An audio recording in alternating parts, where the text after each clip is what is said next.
කියන මෙන්න මේ කාරණා තුන. බුදුරජාණන් වහන්සේ වදාලා මෙන්න මේ කාරණා තුන යම් කෙනෙක් දුරු කරන්නේ නැතුව කවදාවත් රාග දේශ මොහ දුරු කරන්න බෑ කියලා. එහෙනම් පින්වත්නි අපට තියෙන ප්‍රධානම ප්‍රශ්නය තමයි මූලිකම ගැටලුව තමයි රාග දේශ මොහ. නමුත් රාග දේශ මොහ දුරු කරන්න බෑ සක්කාය දිට්ඨි විචිකිච්ඡා සීලබ්බත පරාමාස දුරු කරන්නේ නැතුව.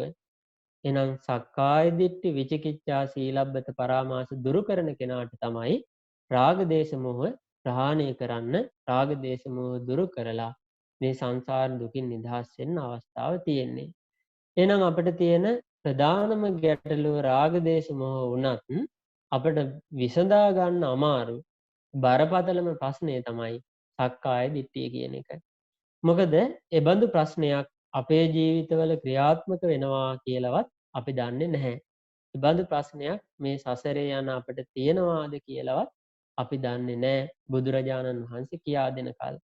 මොකද බුදුරජාණන් වහන්සේ වදාළේ යම් කෙනෙක් මේ සක්කාය දිට්ඨිය දුරු කළොත් සක්කාය දිට්ඨි විචිකිච්ඡා සීලබ්බත පරාමාස දුරු කළොත් ඒ පුද්ගලයා සංසාරය තුල කොයිතරම් ප්‍රමාද වුණත් එයා ප්‍රමාද වෙන්නේ ආත්ම භාව 7යි. එයා රාග දේශ මොහ සම්පූර්ණයෙන්ම දුරු කරන එක කාටවත් නවත්තන්න බෑ කියලා බුදුරජාණන් වහන්සේ වදාලා. එහෙනම් පින්වත්නි යම් කෙනෙක් සක්කාය දිට්ඨිය දුරු කරගත්තොත් එයා ඒකාන්තයෙන්ම නිවන කරා යනවා. ඒකාන්තයෙන්ම රාග දේශ මොහ දුරු කරනවා. ඒක කාටවත් නවත්තන්න බෑ. එහෙනම් අපිට තියෙන ප්‍රධානම ප්‍රශ්නේ බරපතලම ප්‍රශ්නේ තමයි රාග දේශ මොහ වලට වඩා සක්කාය දිට්ඨිය කියන ප්‍රශ්නය. මෙන්න මේ ප්‍රශ්නය අපි පළමුවෙන්ම ප්‍රශ්නේ හැටියට තේරුම් අරගෙන මෙන්න මේ ප්‍රශ්නේ විසඳා ගන්න අපි මහන්සි වෙන්න ඕනේ. මොකද මේක විසඳගන්නේ නැතුව පින්වත්නි කවදාවත් රාග දේශ මොහ දුරු කරගන්න ඒ ප්‍රශ්නේ විසඳගෙන මේ සසර දුකින් මේ සියලු දුකින් නිදහස් වෙනවා කියන කරුණ සිද්ධ වෙන්නේ නැහැ. මොකද මේ බොහෝ දෙනෙකුට මේ රාගය, දේශය, මෝහය මෙන්න මේවා ගැටලු හැටියට, මේවා ප්‍රශ්න හැටියට බොහෝ දෙනෙක් තේරුම් ගන්නවා. නමුත් බොහෝ දෙනෙක් තේරුම් නොගන්න කාරණාව තමයි සක්කාය දිට්ඨිය කියන ප්‍රශ්නය. මොකද බුදුරජාණන් වහන්සේ ළඟට දවසක් දෙවි කෙනෙක් ඇවිල්ලා බුදුරජාණන් වහන්සේට කියනවා ස්වාමීනි භාග්‍යතුන් වහන්සේ මේ හිස ගිනිගත්ත කෙනෙක් ඒ ගින්න නිවන්න මහන්සි ගන්නවාට වඩා මහන්සි ගන්න ඕනේ මේ හිතේ උපදින කාම රාග මෙන්න මේ අකුසල් මෙන්න මේවා දුරු කරගන්න මහන්සි වෙන්න ඕනි කියලා. දැන් වර්තමානයේ අපිට කිව්වොත් අපි ඒක හරි කියලා පිළිගන්නවා. නමුත් බුදුරජාණන් වහන්සේ වදාලා දෙවිය ඒක වැරදි. හිස ගිනිගත්ත කෙනෙක් ඒ ගින්න නිවන්න මහන්සි ගන්නවාට වඩා මහන්සි වෙන්න ඕනේ සක්කාය දිට්ඨිය දුරු කරගන්නයි. මොකද සක්කාය දිට්ඨිය දුරු කරගන්නේ නැතුව පින්වත්නි අපි කුමක් කළත් කුමක් කරන්න මහන්සි ගත්තත් එහි ප්‍රතිඵලය හරි ආකාරයෙන් ලබා ගන්න බෑ. මොකද මේ දැන් බලන්න අපි අපේ ජීවිත ගැන චුට්ටක් කල්පනා කරලා බැලුවොත් අපි කවුරුත් දන්නේ අපි මේ සක්කාය දිට්ඨිය, විචිකිච්ඡා, සීලබ්බත පරාමාස කියන මේ වගේ අනතුරක් මේ වගේ ප්‍රශ්නයක් අපේ ජීවිතේ තියෙනවා කියලා අපි කවුරුත් දන්නේ නැහැ. බලන්න එහෙනම් කොයිතරම් අන්ධකාරයකට අපි වැටිලා තියෙනවද? කොයිතරම් අනතුරකට අපි වැටිලා තියෙනවද? මේ බුදුරජාණන් වහන්සේගේ ධර්මයේ නැත්තම් අපි කොයිතරම් අසරණද කියලා. මොකද පින්වත්නි රාග දේශ මෙන්න මේවා ප්‍රශ්න කියලා තේරුම් ගත්ත අය බුදුරජාණන් වහන්සේ පහළ වෙන්න පෙර උන්වහන්සේ සම්බුද්ධත්වයට පත් වෙන්න කලින් පවා ලෝකෙ වැඩ සිටියා. අපි උදාහරණයක් හැටියට ගත්තොත් ආලාර කාලාම උද්දකරාම පුත්‍ර මෙන්න මේ වගේ අය මේ රාගය, දේශය, මෝහය මේක ප්‍රශ්නයක් කියලා තේරුම් අරගෙන ඒ අය රාගය දුරු වෙන්න, දේශය දුරු කරන්න සමාධිය වැඩුවා. ඉතින් ඒ අය රාග, දේශ, මෝහ යටපත් කරගෙන සමාධි බලයෙන් ඒ යටපත් කරගෙන හිටියා. නමුත් සම්පූර්ණයෙන්ම රාග, දේශ, මෝහ දුරු වුණේ නැහැ. ඒත් බුදුරජාණන් වහන්සේ, බෝසතාණන් වහන්සේ සොයා උන්වහන්සේ සොයා ගිය මාර්ගය ඒක නෙමෙයි. උන්වහන්සේ සොයා ගිය මාර්ගය සම්පූර්ණයෙන්ම රාග, දේශ, මොහ ඉතිරි නැතුව නිරුද්ධ කරන මාර්ගයක් තමයි උන්වහන්සේ සොයා ගියේ. ඉතින් ආලාර කාලාම උද්දකරාම පුත්‍රාදී අය උන්වහන්සේට මේ රාග, දේශ, මොහ යට කරගෙන යටපත් කරගෙන සමාධියෙන් ඒ සියල්ල යටපත් කරගන්න හැටි, දුරු කරන හැටි කියා දුන්නා. නමුත් උන්වහන්සේ ඉගැන්වීම් සියල්ල ප්‍රතික්ෂේප කරලා තමයි නිවන් මඟ නොහොත් නිවන් මඟ නැත්තම් ආර්ය අෂ්ටාංගික මාර්ගය සොයාගත්තේ. එතකොට මේ ආර්ය අෂ්ටාංගික මාර්ගයෙන් පින්වත්නි මේ සියලු දුක් මේ සියලු රාග, දේශ, මොහ ඉතිරි නැතුව නිරුද්ධ කරලා දානවා.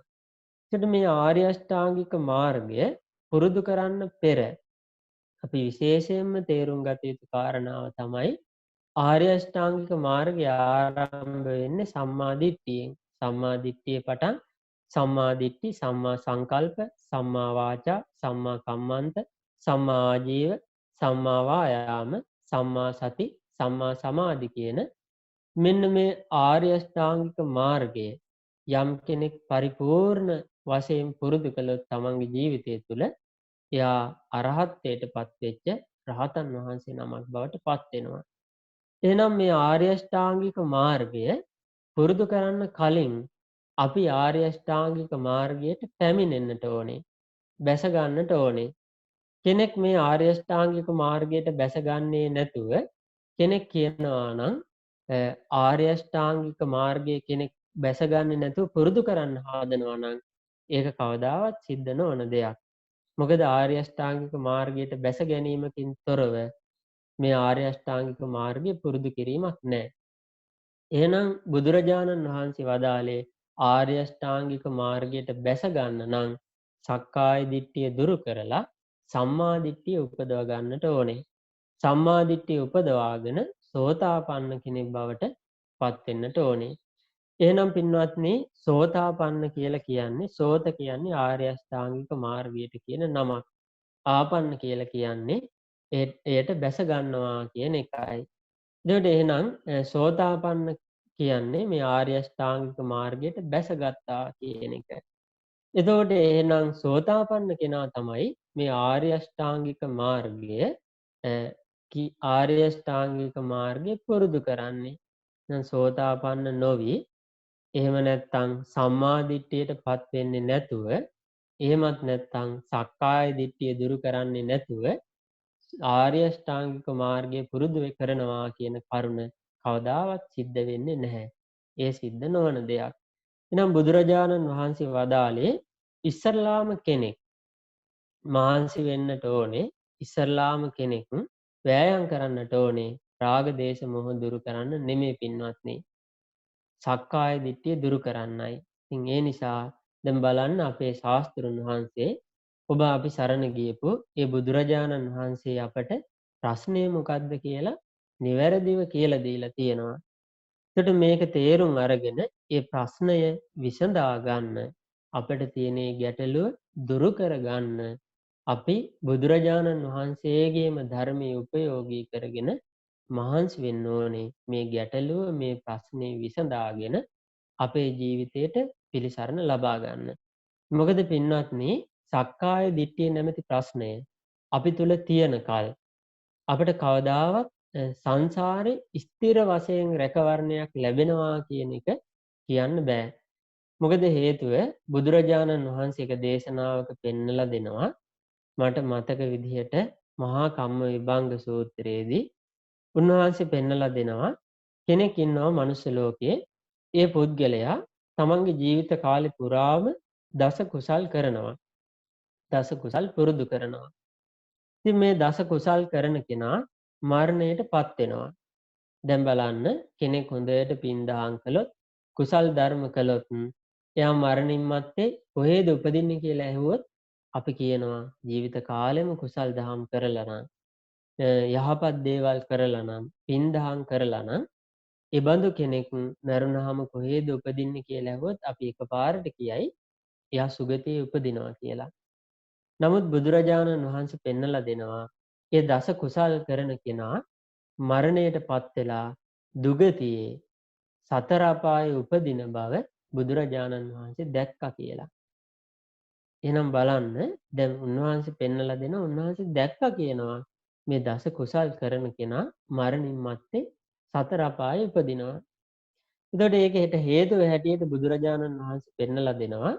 ඒකට හේතුව තමයි එයා මේ ජීවිත කාලේ පුරාවට කුසල් දහම් කළාට, පින් දහම් කළා තිබ්බට, සිල් ගුණ ආදී රැකලා තිබුණට එයාගේ සසරේ, එයාගේ සංසාරේ කරපු බලවත් අකුසලයක් බලවත් වෙනවා එයා මරණාසන්න මොහොතේ. බලවත් වෙලා මේ ජීවිතේ පුරාවට කරපු කුසල් යට කරලා අර අකුසලේ බලවත් වෙලා ඒ අකුසලයේ විසින් එයාව නිරයට එහෙම නැත්නම් එයාව දුගතියට අරගෙන යනවා කියලා.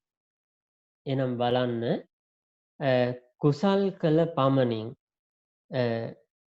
පින්දහම් කළ පමණින් අපට ස්ථීරව කියන්න බෑ කෙනෙක් මරණයටපත් වෙලා සුගතියේ උපදිනවා කියලාම.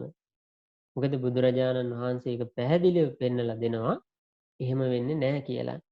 එහෙනම් පින්වත්නි එහෙම නොවෙන්න නම් මොකද මේ සංසාරේ වෙච්ච අකුසල් බලවත් අකුසල් අපට සිද්ධ වෙලා නැහැ කියන්න කිසිම සාක්ෂියක් නැහැ. මොකද හේතුව සංසාරේ මේ බුදුරජාණන් වහන්සේ නමකගේ අග්‍ර ශ්‍රාවක වෙන්න පෙරම් පුරාගෙන ආපු මුගලන් මහරහතන් වහන්සේටත් ඉබඳු කර්ම උන්වහන්සේ පිටිපස්සෙන් ආවා. ඇවිල්ලා උන්වහන්සේට ඒවත් විපාක දුන්නා. ඒත් උන්වහන්සේටත් එහෙම වුණා නම් අපට එහෙම නැහැ කියන්න කිසිම සාධකයක් කිසිම සාක්ෂියක් නැහැ. අපට ඕනේ තරම් ඉබඳු අකුසල් සිද්ධ වෙලා ඇති. එතකොට ඒකෙන් නිදහස් වෙන්න නම් ඉබඳු අකුසල් වලින් නිදහස් වෙලා කුසල් උපදව ගන්න නම් බලවත් කුසලයක් උපදව ගන්න නම් පින්වත්නි අපට ධර්මයේ තුලින් එහෙම නැත්නම් මේ සක්කාය දිට්ඨිය දුරු කිරීමෙන් එහෙමත් නැත්නම් සම්මා දිට්ඨිය ඇති කර ගැනීමෙන් ඒ බඳු බලවත් අකුසල් යට කරගෙන අපේ ජීවිතේ බලවත් කුසල් උපදව ගන්න අවස්ථාව තියෙනවා. ඒ නිසා අපි වැඩිපුර වීරියක් වැඩිපුර මහන්සියක් ගන්නට ඕනේ බුදුරජාණන් වහන්සේගේ ධර්මයේ තුලින් උන්වහන්සේ වදාළ දහම තුල බලවත් කුසල් අපේ ජීවිතයට උපදව ගන්න. අන්න ඒ බඳු කුසල් බුදුරජාණන් වහන්සේ උපදව ගන්න විදිය අපට දේශනා කරලා තියෙනවා අපට කියා දීලා තියෙනවා. එතකොට මේ දේවල් අපි ඉගෙනගෙන අපි මහන්සි වෙන්න ඕනේ පින්වත්නි. ඒ කුසල් අපේ ජීවිතේ ඇති කරගන්න. මොකද වර්තමාන ලෝකයේදී වර්තමානයේ බොහෝ දෙනෙක් දිහා කියන්නේ බෞද්ධ කියන බොහෝ දෙනෙක් දිහා බැලුවාම බොහෝ අය පිනට කුසලයට පින් දහම් කරන්න කුසල් දහම් කරන්න බොහෝ දෙනෙක් කැමතියි. නමුත් බොහෝ දෙනෙක් මහන්සි ගන්නෙ නැහැ මේ යථාර්ථ අවබෝධය පිණිස. එහෙම නැත්නම් මේ සක්කාය දිට්ඨිය නැමැති ප්‍රශ්නයක් අපි තුල තියෙනවා. මේක වහා විසඳා ගන්න බුදුරජාණන් වහන්සේ අනුශාසනා කළා තියෙනවා කියන එක බොහෝ දෙනෙක් කල්පනා කරන්නේ නැහැ. බොහෝ දෙනෙක් ඒ ගැන හිතන්නේ නැහැ. ඉතින් ඒ නිසා අපි මහන්සි වෙන්න ඕනේ පින්වත්නි. මොකද කුසල් බුදුරජාණන් වහන්සේ වදාළේ මේ සක්කාය දිට්ඨිය දුරු කළේ නැත්නම් කෙනෙක් ඒ සක්කාය දිට්ඨිය දුරු නොකරපු කෙනා සතර අපායට වැටෙන්න තියෙන ඉඩකඩ බොහෝ වැඩි. ඉතින් සක්කාය දිට්ඨිය යමෙක් දුරු කළොත් අන්න එයා සම්පූර්ණයෙන්ම එයා කවදාවත් සතර අපායේ උපදින්නේ නැහැ කියනවා. ඒ හින්දා සක්කාය දිට්ඨිය දුරු කරගන්න අපි මහන්සි වෙන්න ඕනේ පින්වත්නි. සක්කාය දිට්ඨිය නැමැති අර්බුදයකට ප්‍රශ්නයකට මේ සක්කාය දිට්ඨිය නැමැති අකුසලයක් විසින් අපිව සතර අපායට බැඳ තබනවා බැඳලා තියෙනවා කියන එක අපි තේරුම් අරගෙන මේ සක්කාය දිට්ඨිය දුරු කරගන්න අපි මහන්සි වෙන්න ඕනේ. එහෙනම් අපි මතක තබා ගත යුතුයි අපිට තියෙන ප්‍රධානම ප්‍රශ්නය රාග දේශ මොහ නෙමෙයි. එහෙනම් අපිට තියෙන ප්‍රධානම ගැටලුව තමයි සක්කාය දිට්ඨිය.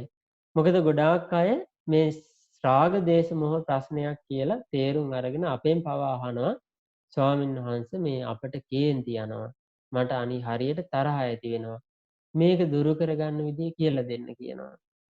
තව සමහරු කියනවා මේ මට මේ රාගය ඇති වෙනවා මේක දුරු කරගන්න විදිය කියලා දෙන්න කියලා. ඒකෙන් අපට පේනවා ගොඩක් අය රාග දේශ මෙන්න මේවා ප්‍රශ්න මේවා ගැටලු හැටියට තේරුම් ගන්නවා. නමුත් කවුරුත් තේරුම් අරගෙන නෑ. සක්කාය දිට්ඨිය නැමැති ප්‍රශ්නයක් අපිට තියෙනවා. මේ ප්‍රශ්නේ විසඳා ගන්න ඕනේ. මේ ප්‍රශ්නේ විසඳා ගන්නේ නැතුව අපිට සතර අපායෙන් ස්ථීරව සදහටම නිදහස් වෙන්න බෑ. සතර අපායෙන් සදහටම නිදහස් වෙන්න බෑ. මේ ප්‍රශ්නේ විසඳා ගන්නේ නැතුව ආර්ය අෂ්ටාංගික මාර්ගය පුරුදු කරන්න බෑ කියන මෙන්න මේක ගොඩාක් අය තේරුම් අරගෙන නෑ. ඒ නිසා පින්වත්නි අපි මේක තේරුම් අරගෙන අපි ඉගෙන ගන්න බලන්න ඕනේ. අපි කල්පනා කරන්න ඕනේ. එහෙනම් බුදුරජාණන් වහන්සේ කොහොමද අපට මේ සක්කාය දිට්ඨිය දුරු කරගන්න විදිය, සක්කාය දිට්ඨිය දුරු කර ගැනීම ගැන දුරු කරගන්න පිළිවෙල බුදුරජාණන් වහන්සේ කියා දුන්නේ කොහොමද කියලා අපි අපි ඉගෙන ගන්නට ඕනේ. ඒ සඳහා මම අද ඔබට බුදුරජාණන් වහන්සේ වදාළ දේශනාවක් උපයෝගී කරගන්නම්. ඒ බුදුරජාණන් වහන්සේ මේ සක්කාය දිට්ඨිය දුරු කර ගැනීම පිණිස අපට කියා දුන්නු සක්කාය දිට්ඨිය දුරු කරගන්න පිළිවෙල ගැන කියා දේශනාවක්. මේ දේශනාවේ නම චක්කු සූත්‍රය. ඒ දේශනාවේදී බුදුරජාණන් වහන්සේ පෙන්නලා දෙනවා චක්කුම් භික්කවේ අනිච්චං විපරිණාමින් අඤ්ඤතා භාවින්. මහණනි මේ ඇස අනිත්‍යයි, වෙනස් වෙනවා, වෙනස් ස්වභාවයකට පත් වෙනවා. බුදුරජාණන් වහන්සේ වදාලා සෝතම් භික්කවේ අනිච්චං විපරිණාමින් අඤ්ඤතා භාවින්. කියන මහණනි මේ කන අනිත්‍යයි, වෙනස් වෙනවා, අන්‍ය ස්වභාවයට පත් වෙනවා. ඒ වගේම බුදුරජාණන් වහන්සේ දේශනා කරනවා නාසය, දිව, කය, මනස මෙන්න මේවා අනිත්‍යයි, වෙනස් වෙනවා, වෙනස් ස්වභාවයකට පත් වෙනවා කියලා. එතකොට බුදුරජාණන් වහන්සේ වදාලා අයං භික්කවේ ධම්මෝ මානනි මෙන්න මේ ධර්මයන් යම් කෙනෙක් සද්ධාති අදිමුච්ඡති මෙන්න මේ ඇස අනිත්‍යයි, වෙනස් වෙනවා, වෙනස් ස්වභාවයකට පත් වෙනවා කියලා මේ ධර්මය ගැන, මේ අනිත්‍ය ධර්මය ගැන යම් කෙනෙක් ශ්‍රද්ධාවේ බැසගෙන ඉන්නවා නම්, ශ්‍රද්ධාවෙන් අදහ ගන්නවා නම් අයං උච්චති සද්ධානුසාරී. අන්න ඔහුට කියනවා සද්ධානුසාරී පුද්ගලයා කියලා. බුදුරජාණන් වහන්සේ වදාලා ඒ සද්ධානුසාරී පුද්ගලයා සෝතාපන්න නොවි මරණයට පත් වෙන්නේ නැහැ කියලා. එහෙනම් යම් කෙනෙක් සද්ධානුසාරීද ඔහු සෝතාපන්න නොවි කලුරිය කරන්නේ නැහැ. මරණයට පත් වෙන්නේ නැහැ. එහෙනම් එයා සද්ධානුසාරී කෙනා සක්කාය දිට්ඨිය කියන ප්‍රශ්නය ඒකාන්තයෙන් මරණයට පෙර විසඳා ගන්නවා. ඊළඟට බුදුරජාණන් වහන්සේ වදාලා චක්කුම් භික්කවේ අනිච්චං විපරිණාමින් අඤ්ඤතා භාවයෙන්. මහණනි ඇස අනිත්‍යයි, වෙනස් වෙනවා, වෙනස් ස්වභාවයකට පත් වෙනවා. මෙන්න මේ ධර්මය මේ අනිත්‍ය, මේක වෙනස් වෙනවා, වෙනස් ස්වභාවයකට පත් වෙනවා කියන දේ යම් කෙනෙක් ඒ ගැන බුදුරජාණන් වහන්සේ වදාලා යම් කෙනෙක් උන්වහන්සේ පෙන්නලා දෙනවා පඤ්ඤාය මත්තසු ප්‍රඥාවෙන් යම් ප්‍රමාණයකට දකිනවා නම් මොකද්ද ඇස අනිත්‍යයි, වෙනස් වෙනවා, වෙනස් ස්වභාවයකට පත් වෙනවා කියලා ප්‍රඥාවෙන්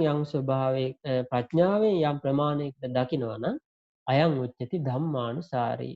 අන්න ඔහුට කියනවා ධම්මානුසාරී කියලා. බුදුරජාණන් වහන්සේ වදාලා ඒ ධම්මානුසාරී කෙනා සෝතාපන්න නොවි මැරෙන්නේ නැහැ. සෝතාපන්න වෙන්නේ නැතුව එයා කලුරිය කරනවා කියන එක සිද්ධ නොවන දෙයක්. එහෙනම් බුදුරජාණන් වහන්සේ වදාලා යම් කෙනෙක් සද්ධානුසාරී නම් එයාත් සෝතාපන්න නොවි මැරෙන්නේ නැහැ. යම් කෙනෙක් ධම්මානුසාරී නම් එයාත් සෝතාපන්න නොවි මැරෙන්නේ නැහැ.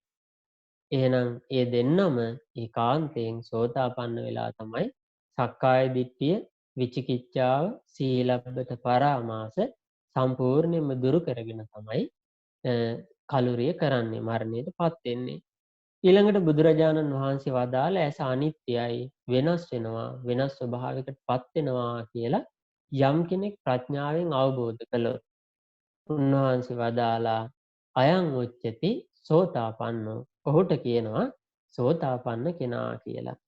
බුදුරජාණන් වහන්සේ වදාලා මේ ඇස කන නාසය දිව කය මනස අනිත්‍යයි කියලා යම් කෙනෙක් ඒක අනිත්‍යයි වෙනස් වෙනවා වෙනස් ස්වභාවයකට පත් වෙනවා කියලා ප්‍රඥාවෙන් අවබෝධ කරගත්තොත් උන්වහන්සේ වදාලා ඔහු සෝතාපන්න කෙනෙක් කියලා.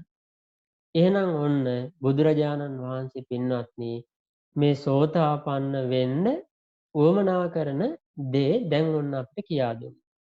මොකද්ද? උන්වහන්සේ වදාලා ඇස අනිත්‍යයි වෙනස් වෙනවා වෙනස් ස්වභාවයකට පත් වෙනවා කියලා ප්‍රඥාවෙන් දකින්න. කන අනිත්‍යයි වෙනස් වෙනවා වෙනස් ස්වභාවයකට පත් වෙනවා කියලා ප්‍රඥාවෙන් දකින්න. නාසය අනිත්‍යයි වෙනස් වෙනවා වෙනස් ස්වභාවයකට පත් වෙනවා කියලා ප්‍රඥාවෙන් දකින්න. දිව අනිත්‍යයි වෙනස් වෙනවා වෙනස් ස්වභාවයකට පත් වෙනවා කියලා ප්‍රඥාවෙන් දකින්න. කය අනිත්‍යයි වෙනස් වෙනවා වෙනස් ස්වභාවයකට පත් වෙනවා කියලා ප්‍රඥාවෙන් දකින්න. මනස අනිත්‍යයි වෙනස් වෙනවා වෙනස් ස්වභාවයකට පත් වෙනවා කියලා ප්‍රඥාවෙන් දකින්න කියලා බුදුරජාණන් වහන්සේ වදාලා. එහෙනම් පින්වත්නි සක්කාය දිට්ඨිය දුරු කරගන්නවා නම් ඔන්න වැඩපිළිවෙල. මොකද්ද වැඩපිළිවෙල? ඇස කන නාසය දිව කය මනස අනිත්‍ය වශයෙන් අවබෝධ කර ගැනීම. එතකොට යම් කෙනෙක් ඇස කන නාසය දිව කය මනස අනිත්‍ය වශයෙන් අවබෝධ කළොත් ඔහු තමයි සෝතාපන්න වෙන්නේ. එහෙනම් මතක තියාගන්න සෝතාපන්න වීම පිණිස බුදුරජාණන් වහන්සේ වදාළේ මේ ඇස කන නාසය දිව කය මනස අනිත්‍ය වශයෙන් විමසන්න කියලා. එතකොට එහෙනම් අපි කල්පනා කරලා බලමු දැන් බොහෝ දෙනෙක් දැන් සමහරු ඉන්නවා සමහර අයගෙන් සෝතාපන්න වෙන්නේ කොහොමද කියලා ඇහුවොත් ඒ අය කියනවා මටම කියලා තියෙනවා සමහර අය සෝතාපන්න වෙන්න නම් බුදුරජාණන් වහන්සේ ගැන නොසෙල්ලෙන පැහැදීම ඇති කරගන්න ඕනේ. ධර්මය ගැන නොසෙල්ලෙන පැහැදීම ඇති කරගන්න ඕනේ. ශ්‍රාවක සංඝරත්නය ගැන කාටවත් සොලවන්න බැරි චිත්ත ප්‍රසාදයක් ඇති කරගන්න ඕනේ. ආර්යකාන්ත සීලය ඇති කරගන්න ඕනේ කියලා. එතකොට මෙන්න මේවා කරන්න ඕනේ කියලා තමයි ගොඩක් අය මෙහෙම සෝදාපන්න වෙන්නේ කොහොමද කියලා අහුවාම කියන්නේ. මං පවා අහුවාම මටත් බොහෝ දෙනෙක් එහෙම තමයි උත්තර දීලා තියෙන්නේ. එතකොට ඒ අයගෙන් සමහර වෙලාවට එහෙම අහුවාම මං අහලා තියෙනවා ඒ විදිහට කියලා බුදුරජාණන් වහන්සේ දේශනා කරපු දේශනාව මොකක්ද කියලා අහුවාම ඊට පස්සේ ඔන්න කල්පනා කරන්න පටන් ගන්නවා. ඊට පස්සේ හිතන්න පටන් ගන්නවා මොකක්ද කියලා එයාට උත්තර දී ගන්න බැරි වෙනවා. එතකොට ඒ විදිහට බුදුරජාණන් වහන්සේ කිසිම දේශනාවක සෝතාපන්න වීම පිණිස ඒ දේවල් කළ යුතුයි කියලා නැහැ. ඒවා පින්වත්නි සෝතාපට්ටි අංග. ඒ කියන්නේ සෝතාපන්න කෙනෙක් තුල පිහිටන අංග. කෙනෙක් සෝතාපන්න වුණොත් තමයි ඒ අංග පිහිටන්නේ.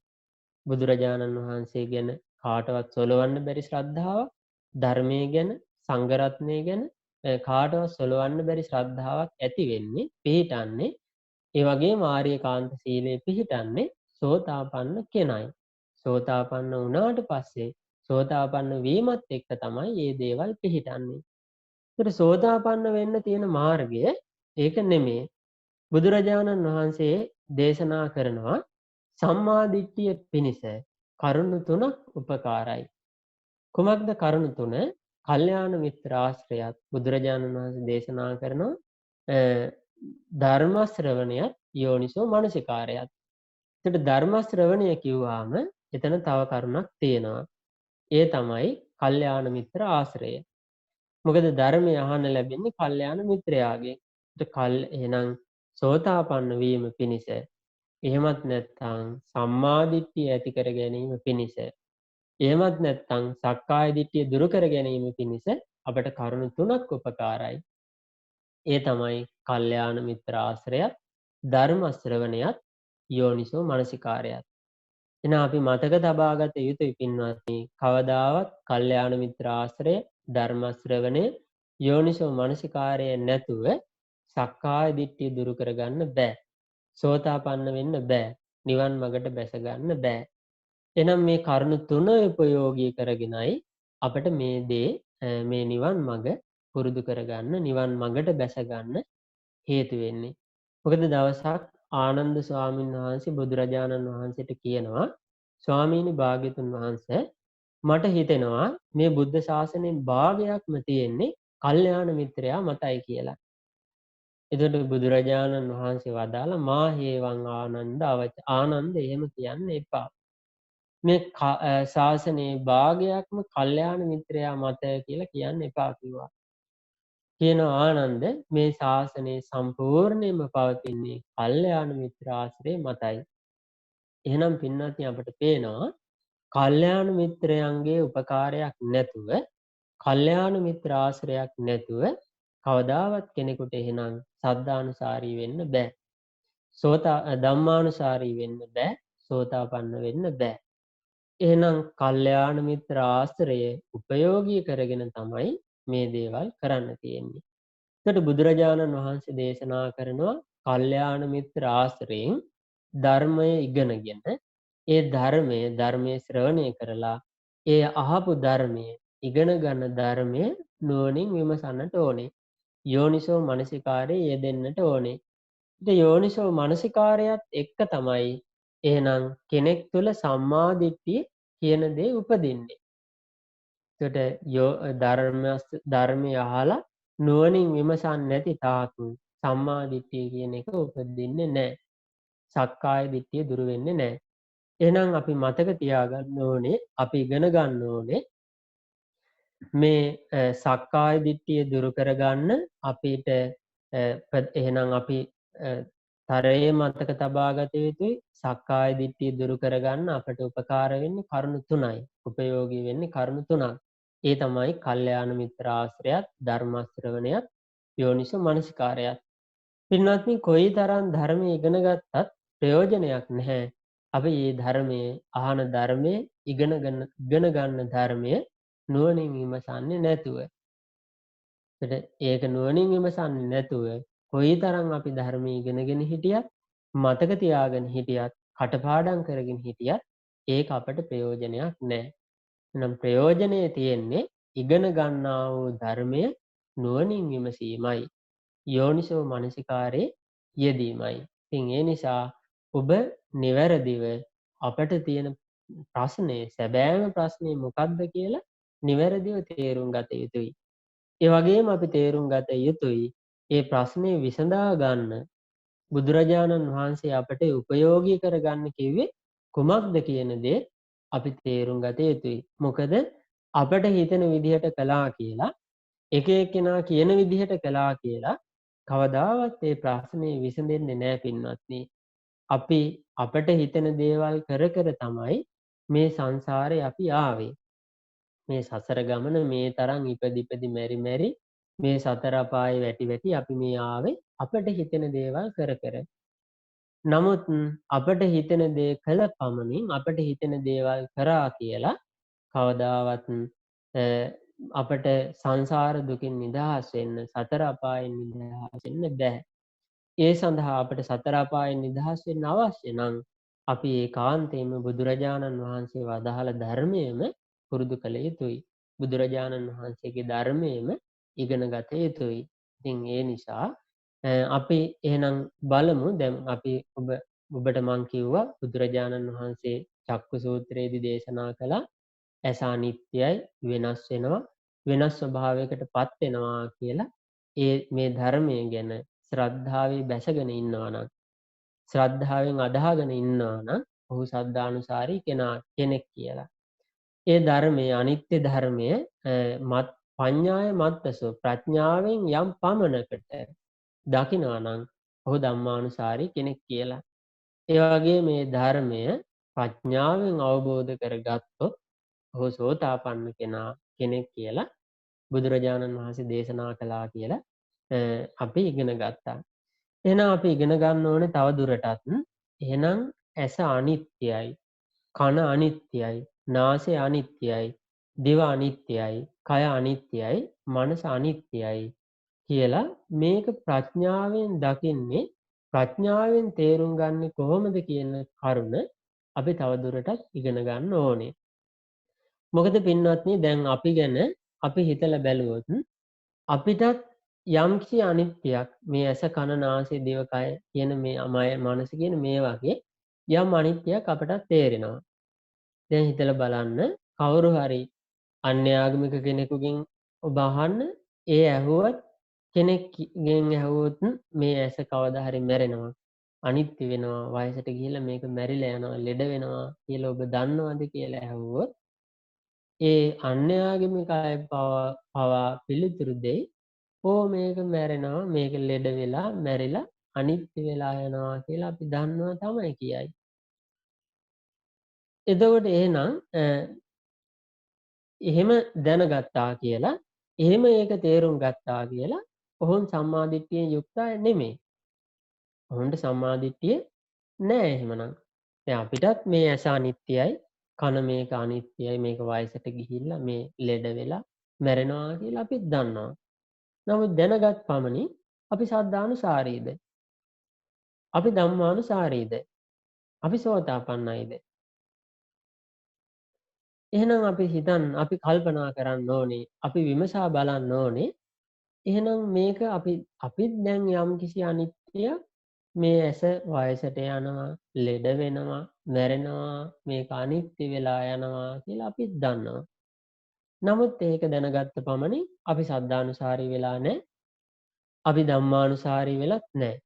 අපි සෝතාපන්න වෙලත් නැහැ. මේ කන වයසට යනවා, ලෙඩ වෙනවා, කවදා හරි මේක ඇහෙන්නේ නැතුව යනවා, මේක මැරිලා මේක පොළොවට පස් වෙනවා කියලා අපි දන්නවා. නමුත් දැනගත්ත පමණින් අපි සද්ධානුසාරී නැහැ. අපි ධම්මානුසාරී නැහැ. අපි සෝතාපන්න නැහැ. ඒ වගේම කන නාසය දිව කය කියන මෙන්න මේවත් අනිත්‍ය බව අපි දන්නවා. දැනගත්ත පමණින් පින්වත්නි අපි සෝතාපන්න වෙලා නැහැ. දැනගත්ත පමණින් අපි සද්ධානුසාරී වෙලා නැහැ. ධම්මානුසාරී වෙලා නැහැ. එහෙනම් අපි විසඳ ගන්න ඕනේ. එහෙනම් මේක අනිත්‍ය බුදුරජාණන් වහන්සේ මේ කියපු අනිත්‍ය එහෙනම් මේ අපි තේරුම් අරගෙන ඉන්න අනිත්‍යයට වඩා අපි හිතන අනිත්‍යයට වඩා බුදුරජාණන් වහන්සේ කියූ දෙය එහෙනම් වෙනස් දෙයක් වෙන්න ඕනේ. මොකද අපි තේරුම් අරන් ඉන්න අනිත්‍ය මේ ලෝකේ ඕනම කෙනෙකුට තේරෙනවා. ආගම්, ಜಾති, කුල ભેදයක් නැතුව ඒ හැමෝම දන්නවා මේ ඇස අනිත්‍ය වෙලා, ලෙඩ වෙලා, මැරිලා අනිත්‍ය වෙලා යනවා කියලා. මේ කන වයසට ගිහිල්ලා ලෙඩ වෙලා කන් ඇහෙන්නේ නැතුව මේක මැරිලා අනිත්‍ය වෙලා යනවා කියලා හැමෝම දන්නවා. නාසය මේක වයසට ගිහිල්ලා ලෙඩ වෙලා මැරිලා අනිත්‍ය වෙලා යනවා කියලා හැමෝම දන්නවා. ඒ දැනගත්ත පමණින් ඒ කවුරුත් බුදුරජාණන් වහන්සේගේ ශ්‍රාවකයෝ නෙමෙයි කාටවත් සම්මාදිට්ඨිය නැහැ. එහෙනම් අපි තවදුරටත් විමසා බැලිය යුතුයි. එහෙනම් බුදුරජාණන් වහන්සේ දේශනා කරපු මේ අනිත්‍ය මේකද අපි තේරුම් අරන් ඉන්න දේද කියලා. එතකොට අපිට පේනවා එහෙනම් අපි කල්පනා කරලා බලනකොට බුදුරජාණන් වහන්සේ වදාළ අනිත්‍ය මෙහෙනම් අපිට තේරෙන මේ අනිත්‍ය ස්වභාවය නෙමෙයි. ඊට වඩා වෙනස් දෙයක් තමයි එහෙනම් බුදුරජාණන් වහන්සේ දේශනා කරලා තියෙන්නේ කියන එක. මොකද බුදුරජාණන් වහන්සේගේ ධර්මයේ තියෙන පින්වත්නි ආර්ය ශ්‍රාවකයන්ටයි ප්‍රඥාවන්ත ශ්‍රාවකයන්ටයි බුදුරජාණන් වහන්සේගේ ධර්ම විවෘත වෙන්නේ. පුතඥයාට නෙමෙයි. පුතඥ කෙනාට බුදුරජාණන් වහන්සේගේ ධර්මයෙන් ප්‍රයෝජනයක් නැහැ. මොකද පුතඥ කෙනා කොයිතරම් ධර්ම ඉගෙන ගත්තත් එයා බුදුරජාණන් වහන්සේගේ ශ්‍රාවකෙක් බුදුරජාණන් වහන්සේ වදාළ විදිහට නුවණින් විමසන්නේ නැත්තම් යෝනිසෝ මනසිකාරයේ යෙදෙන්නේ නැත්තම් එයාට බුදුරජාණන් වහන්සේගේ ධර්මයේ විවෘත වෙන්නේ නැහැ. දැන් බුදුරජාණන් වහන්සේගේ ධර්මයේ විවෘත වෙන්නේ බුදුරජාණන් වහන්සේගේ ශ්‍රාවකයාටයි. ඒ ශ්‍රාවකයාට කියනවා ප්‍රඥාවන්ත ආර්ය ශ්‍රාවකයා කියලා. එහෙනම් බුදුරජාණන් වහන්සේ වදාළ අනිත්‍ය තේරුම් ගන්න පින්වත්නි මෙන්න මේ යෝනිසෝ මනසිකාරයේ තියෙන බුදුරජාණන් වහන්සේගේ ධර්මයේ ගැන හොඳට තේරුම් ගැනීමක් හොඳ ඉගෙන ගැනීමක් තියෙන ආර්ය ශ්‍රාවකයෙක් විතරයි. ඒ නිසා මේ එහෙනම් බුදුරජාණන් වහන්සේගේ අනිත්‍ය ධර්මයේ විවෘත වෙන්නේ පුතඥයාට නෙමෙයි ආර්ය ශ්‍රාවකයාටයි.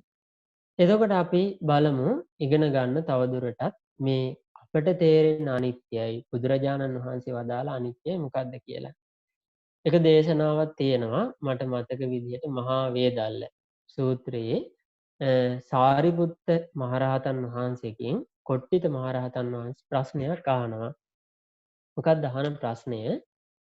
කොට්ටිත මහරහතන් වහන්සේ අහනවා ආයුෂ්මත් සාරිපුත්තයන් වහන්සේ මේ ඇස කන නාසය දිව කය කියලා මේ ඉන්ද්‍රිය පහක් තියෙනවා. ඇස කන නාසය දිව කය කියලා මේ ඉන්ද්‍රිය පහක් තියෙනවා. මේ ඉන්ද්‍රිය පහ පවතින්නේ කුමක් නිසාද කියලා අහනවා. මේක මතක තියාගන්න මේ අහන ප්‍රශ්නය ඇස කන නාසය දිව කය කියලා මේ ඉන්ද්‍රිය පහක්. ඇස කියලා ඉන්ද්‍රියක්, කන කියලා ඉන්ද්‍රියක්, නාසය කියලා ඉන්ද්‍රියක්, දිව කියලා ඉන්ද්‍රියක්, කය කියලා ඉන්ද්‍රියක් තියෙනවා. මේ ඉන්ද්‍රිය පහක් තියෙනවා. මේ ඉන්ද්‍රිය පහ පවතින්නේ කුමක් නිසාද කියලා අහනවා. එතකොට සාරිපුත්ත මහරහතන් වහන්සේ පිළිතුරු දෙනවා ඇස කන නාසය දිව කය කියන මේ ඉන්ද්‍රිය පහ පවතින්නේ ආයුසත් උණුසුමත් නිසා කියනවා. ආයුෂ උණුසුම තියෙනකල් මේ ඉන්ද්‍රිය පවතිනවා. ආයුෂ උණුසුම නැති වෙච්ච ගමන් මේ ඉන්ද්‍රිය බිඳිලා යනවා. ඉන්ද්‍රිය නැති වෙනවා. එහෙනම් මතක තියාගන්න ඔන්න එතන ප්‍රශ්නය ඇහුවේ කොට්ටිත මහරහතන් වහන්සේ ඇස කියන ඉන්ද්‍රියක් ගැන. එතකොට බුදුරජාණන් වහන්සේගේ බොහෝ දේශනාවල තියෙනවා බුදුරජාණන් වහන්සේගෙන් අහනවා ස්වාමීනි භාග්‍යතුන් වහන්සේ මේ ඇස කියන ආයතනය පවතින්නේ කුමක් නිසාද කියලා. එතකොට බුදුරජාණන් වහන්සේ පිළිතුරු දෙනවා ඇස කියන ආයතනය පවතින්නේ නාම රූප නිසා කියනවා. එහෙනම් පින්වත්නි දැන් කොට්ටිත මහරහතන් වහන්සේ ඇහුවේ ඇස කියන ඉන්ද්‍රිය පවතින්නේ මොකෙන්ද කියලා. එතකොට පිළිතුරු දුන්නා ආයුෂ උණුසුම නිසා කියලා. ඒතර බුදුරජාණන් වහන්සේගෙන් අහනවා ඇස කියන ආයතනය පවතින්නේ කුමක් නිසාද කියලා. එතකොට බුදුරජාණන් වහන්සේ පිළිතුරු දෙනවා ආයතනය පවතින්නේ නාම රූප නිසා කියලා. එතකොට එහෙනම් එතන ඇසටම වචන දෙකක් භාවිතා කරනවා. මොකද්ද? ඇස කියන ඉන්ද්‍රිය ඇස කියලා ආයතනයක්. එතකොට අපි මෙන්න මේක හොඳට තේරුම් ගන්න ඕනේ. මොකද්ද මේ ඇස කියන ඉන්ද්‍රියත් ඇස කියන ආයතනයක් ගැන. මොකද ඇස කියන ඉන්ද්‍රිය කියන්නේ වෙනම ස්වභාවයක්. ඇයි? ඒක පවතින්නේ ආයුෂ උණුසුම නිසා කියලා දේශනා කළා. ආයතනය කියන්නේ එහෙනම් වෙනම ස්වභාවයක්. මොකද එය පවතින්නේ නාම රූප නිසා කියලා. එතකොට ඉන්ද්‍රිය පවතින්නේ ආයුෂ උණුසුම නිසා, ආයතනය පවතින්නේ නාම රූප නිසා. එහෙනම් අපි මතක තබා ගත යුතුයි ආයතනය ඉන්ද්‍රියයි කියන්නේ දැන් ඇසටම පාවිච්චි කරන නම් දෙකක්. ආයතනය සහ ඉන්ද්‍රිය. එතකොට ඉන්ද්‍රිය පවතින්නේ ආයුෂයත් උණුසුමත් නිසා, ආයතනය පවතින්නේ නාම රූප නිසා. එහෙනම් මේක එකක් නෙමෙයි මේක දෙකක්. එතකොට ඉන්ද්‍රිය කියන එක අපි ටිකක් තේරුම් ගමු. ඉන්ද්‍රිය කියලා කියන්නේ පින්වත්නි මේ ශරීරය හා බැඳිච්ච එකක්. දැන් ශරීරයට බද්ධ වෙච්ච එකක් තමයි ඇස කියන ඉන්ද්‍රිය. කියන්නේ මේ ශරීරයට අයිති දෙයක්. එතකොට මේ ඉන්ද්‍රිය ඇස කියන ඉන්ද්‍රිය ලෙඩ වෙනවා, වයසට යනවා, කඳුළු වෙනවා, කබ එනවා, මේක වයසට ගිහිල්ලා පේන්නේ නැතුව ගිහිල්ලා මැරෙනවා කියලා මේ ඉන්ද්‍රිය අනිත්‍ය බව තමයි බොහෝ දෙනෙකුට තේරෙන්නේ. බොහෝ දෙනෙක් තේරුම් ගන්න මේ ඉන්ද්‍රිය අනිත්‍ය බව. නමුත් බොහෝ දෙනෙකුට තේරෙන්නේ නැති ස්වභාවය, තේරෙන්නේ නැති දේ තමයි ආයතනයේ අනිත්‍යය. බුදුරජාණන් වහන්සේ වදාළේ ආයතනය අනිත්‍යයි කියලා අවබෝධ කළොත් අන්න ඔහු සෝතාපන්න වෙනවා. කන කියන ආයතනය අනිත්‍යයි කියලා අවබෝධ කළොත් ඔහු සෝතාපන්න වෙනවා. නාසය කියන ආයතනය අනිත්‍යයි කියලා අවබෝධ කළොත් ඔහු සෝතාපන්න වෙනවා. දිව කියන ආයතනය අනිත්‍යයි කියලා අවබෝධ කළොත් ඔහු සෝතාපන්න වෙනවා. කය කියන ආයතනය අනිත්‍යයි කියලා අවබෝධ කළොත්, මනස කියන ආයතනය අනිත්‍යයි කියලා අවබෝධ කළොත් ඔහු සෝතාපන්න වෙනවා. එහෙනම් පින්වත්නි තවදුරටත් අපි විමසන්න ඕනේ ඉන්ද්‍රියයන්ගේ අනිත්‍ය නෙමෙයි. දැන් මේක තේරුම් ගන්න ඔබ ඉන්ද්‍රිය ඔස්සේම ඉන්ද්‍රිය දැන් අපි හිතමු ඇස කියන ඉන්ද්‍රිය බිඳිලා ගියා කියලා. ඒ කියන්නේ ඇස කියන මේ දැන් මේ ඉන්ද්‍රිය කියලා කියන්නේ මේ මස් ඇසට මේ මස් කනට මේ කියන නමක්. එතකොට මේ මස් ඇසට හානි වුණොත් ඒ කියන්නේ රූප බලන්න බැරි තත්ත්වයටපත් වුණොත් මේ ඇස කියන ආයතනය ක්‍රියාත්මක වෙන්නේ නැහැ. එහෙනම් ඉන්ද්‍රිය ඔස්සේම තමයි ආයතනයක් ක්‍රියාත්මක වෙන්නේ. නමුත් මේක අනිත්‍යයි කියලා තේරුම් ගන්න ඕනේ ආයතනය නෙමෙයි. ඉන්ද්‍රිය නෙමෙයි අනිත්‍යයි කියලා තේරුම් ගන්න ඕනේ ආයතනයයි. එහෙනම් අපි තවදුරටත් ඉගෙන ගන්න ඕනේ ඉන්ද්‍රියයන්ගේ අනිත්‍ය නෙමෙයි ආයතනයන්ගේ අනිත්‍යයි. එතකොට ඔන්න බුදුරජාණන් වහන්සේ වදාලා ඇස කන නාසය දිව කය මනස කියන මේ ආයතනයන් පවතින්නේ නාම රූප නිසා කියලා. නාම රූපයන්ගෙන් තමයි ඇහැ හටගත්තේ. නාම රූපයෙන් තමයි කන හටගත්තේ. නාම රූපයෙන් තමයි නාසය දිව කය මනස හටගත්තේ. එහෙනම් නාම රූප යම් තැනකද එතන ඇස තියෙනවා. කන නාසය දිව කය මනස තියෙනවා. එතකොට එහෙනම් අපිට ඇසේ ස්වභාවය ඇස කියන මේ ඉන්ද්‍රිය නෙමේ දැන් අපි මේ කතා කරන්න යන්නේ ආයතනය ගැන. එතකොට මේ ඇස කියන ආයතනයේ ගැන තව දුරටත් අපිට ඉගෙන ගන්න නම් ඇස කියන ආයතනය තේරුම් ගන්න නම් අපි නාම රූප තේරුම් ගන්න ඕනේ. මොකද ඇස කියන ආයතනය හටගත්තේ නාම රූප වලින් නිසා. මොකද බුදුරජාණන් වහන්සේ වදාළේ යම් කෙනෙක් ඇස අවබෝධ කළොත් එයා අවබෝධ කරන්නේ නාම රූප. කන අවබෝධ කළොත් කන කියන ආයතනය අවබෝධ කළොත් එයා අවබෝධ කරන්නේ නාම රූප. නාසය කියන ආයතනය අවබෝධ කළොත් එයා අවබෝධ කරන්නේ නාම රූප. දිව කියන ආයතනය, කය මනස කියන ආයතනය අවබෝධ කළොත් එයා අවබෝධ කරන්නේ නාම රූපයි. මොකද හේතුව ඒ සියල්ල ඇස කන නාසය දිව කය මනස මේ සියල්ල මේ ආයතන සියල්ල හටගත්තේ නාම රූප නිසා නාම රූප වලින් නිසා. දැන් හිතන්න දැන් අපි හිතමු මෙහෙම ඔන්න ලී වලින් අපි මේසයක් හදනවා. එතකොට මේ මේසේ තියෙන අන්තර්ගතය ලී. ප්ලාස්ටික් වලින් මේසයක් හැදුවොත් ඒ මේසේ තියෙන අන්තර්ගතය ප්ලාස්ටික්. ඒ වගේ පින්වත්නි නාම රූපයෙන් නම් ඇස හැදෙන්නේ ඒ ඇස තුළ තියෙන අන්තර්ගතය නාම රූපයි. නාම රූපයෙන් නම් කන හැදෙන්නේ නාම රූපයෙන් නම් දිව කය මනස හැදෙන්නේ. එහි අන්තර්ගතය එහි තියෙන්නේ නාම රූපයි. ඒ නිසා බුදුරජාණන් වහන්සේ වදාළේ යම් කෙනෙක් ඇස අවබෝධ කළොත් එයා අවබෝධ කරන්නේ නාම රූප. කන නාසය දිව කය මනස අවබෝධ කළොත් එයා අවබෝධ කරන්නේ නාම රූප. එහෙනම් ඇසේ අනිත්‍ය තේරුම් ගන්න කෙනා තේරුම් ගන්නේ නාම රූපයන්ගේ අනිත්‍යයි. කනේ අනිත්‍ය තේරුම් ගන්න කෙනා තේරුම් ගන්නේ නාම රූපයන්ගේ අනිත්‍යයි.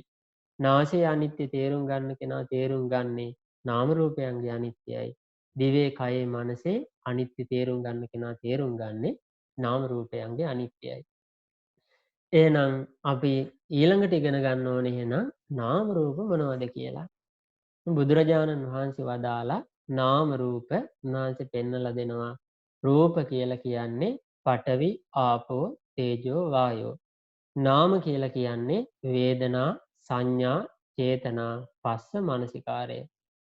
එහෙනම් වේදනා සංඥා චේතනා පස්ස මනසිකාරය කියන මේ පහත් වේදනා සංඥා චේතනා පස්ස මනසිකාරය කියන පහත් පඨවි ආපෝ තේජෝ වායෝ කියන මේ සතරත් තමයි නාම රූප කියන්නේ. එහෙනම් මෙන්න මේ වගේන් තමයි ඇස කන නාසය දිව කය මනස හටගත්තේ. එහෙනම් මතක තියාගන්න අපි ඇහෙන් රූපයක් බලනකොට ඒ ඇස තුල ක්‍රියාත්මක වෙන්නේ නාම රූපයක්. කනේ ශබ්ද අහනවා කියන්නේ ඒ කන තුල ක්‍රියාත්මක වෙන්නේ නාම රූප. දිවෙන් රස විඳිනවා කියලා කියන්නේ ඒ දිව තුල ක්‍රියාත්මක වෙන්නේ නාම රූප. කයෙන් පහස ලබනවා මනසින් හිතනවා කියලා කියන්නේ එහි තුල ඒ ආයතනයන් තුල ක්‍රියාත්මක වෙන්නේ නාම රූප ක්‍රියාකාරීත්වයක්. වෙන කිසි දෙයක් නෙමෙයි. දැන් බලන්න දැන් ඇහෙන් රූප බලනකොට අපි දන්නේ නැහැ අපි දැනගෙන හිටියේ නැහැ මෙතන නාම රූප ක්‍රියාකාරීත්වය සිද්ධ වුණා කියලාවත් අපි දන්නේ නැහැ පින්වත්නි. අපි දන්නේ මම බැලුවා, මම ඇහුවා, මම ගන්ධේ වින්දා, මම රස වින්දා කියන එක විතරයි. අපි කවුරුත් දන්නේ නැහැ මේ ඇහෙන් රූප බලනකොට මේ නාම රූප ක්‍රියාකාරීත්වයක් සිද්ධ වෙනවා කියන එක. ඒතර බුදුරජාණන් වහන්සේ වදාලා මේ ඇස තුල නාම රූප ක්‍රියාකාරීත්වයක් සිද්ධ වෙන බව හොඳට තේරුම් ගන්නට ඕනේ. මේක තේරුම් ගන්න ඕනේ ප්‍රඥාවෙන්. නුවණින් තමයි මේ තේරුම් ගත යුත්තේ. දැන් හිතලා බලන්න දැන් මම ඔබට කියන්නම් මේක ප්‍රායෝගිකව තේරුම් ගන්න. දැන් බුදුරජාණන් වහන්සේ පෙන්වලා දෙනවා උන්වහන්සේ වදාලා නාම රූපවල රූප කියන්නේ පඨවි, ආපෝ, තේජෝ, වායෝ.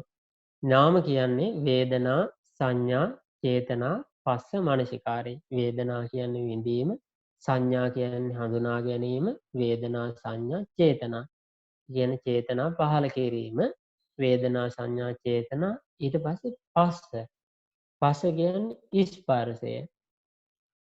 වේදනා, සංඥා, චේතනා, පස්ස ඊට පස්සේ මනසිකාරය. මනසිකාරය කියන්නේ අවධානය යොමු වීම වගේ අර්ථයක්. එතකොට බුදුරජාණන් වහන්සේ වදාලා ඔන්න ඕවගෙන් තමයි මේ ඇස හටගන්නේ. කන, නාසය, දිව, කය, මනස කියන මේ ආයතන 6 හටගන්නේ. එතකොට පින්වත්නි බුදුරජාණන් වහන්සේ වදාලා වේදනා, සංඥා, චේතනා මෙන්න මේ තුනම හටගන්නේ පස්ස ස්පර්ශයෙන්. මේ තුනම හටගන්නේ ස්පර්ශයෙන්. එන ස්පර්ශය උපකාරයි වේදනාවට. ස්පර්ශය උපකාරයි සංඥාවට. ස්පර්ශය උපකාරයි චේතනාවට. ඒකට ස්පර්ශයෙන් තමයි වේදනා, සංඥා, චේතනා හටගන්නේ. ස්පර්ශය කියලා කියන්නේ තෙන්නම් සංගති පස්සෝ. කරුණු තුනක එකතු වීම. මොකද්ද කරුණු තුන?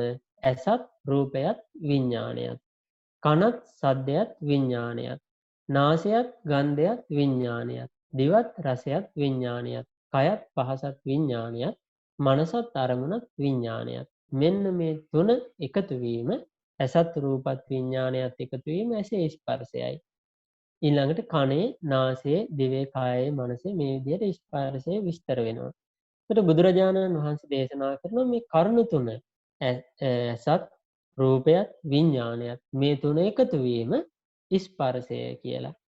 ඒතර මේ ස්පර්ශය නිසා තමයි එහෙනම් වේදනා, සංඥා, චේතනා හටගන්නේ. ඒතර ස්පර්ශය කියන දේ එහෙනම් වේදනා, සංඥා, චේතනා තුනටම උපකාරයි. ඊළඟට මානසිකාරය, අවධානය කියන එක ස්පර්ශයට උපකාරයි. මානසිකාරය කියන එක ස්පර්ශයට උපකාරයි. දැන් බුදුරජාණන් වහන්සේ පෙන්වලා දෙනවා දැන් ඇසත්, රූපත්, විඥානයත් එකතු වීම තමයි ඇසේ ස්පර්ශය.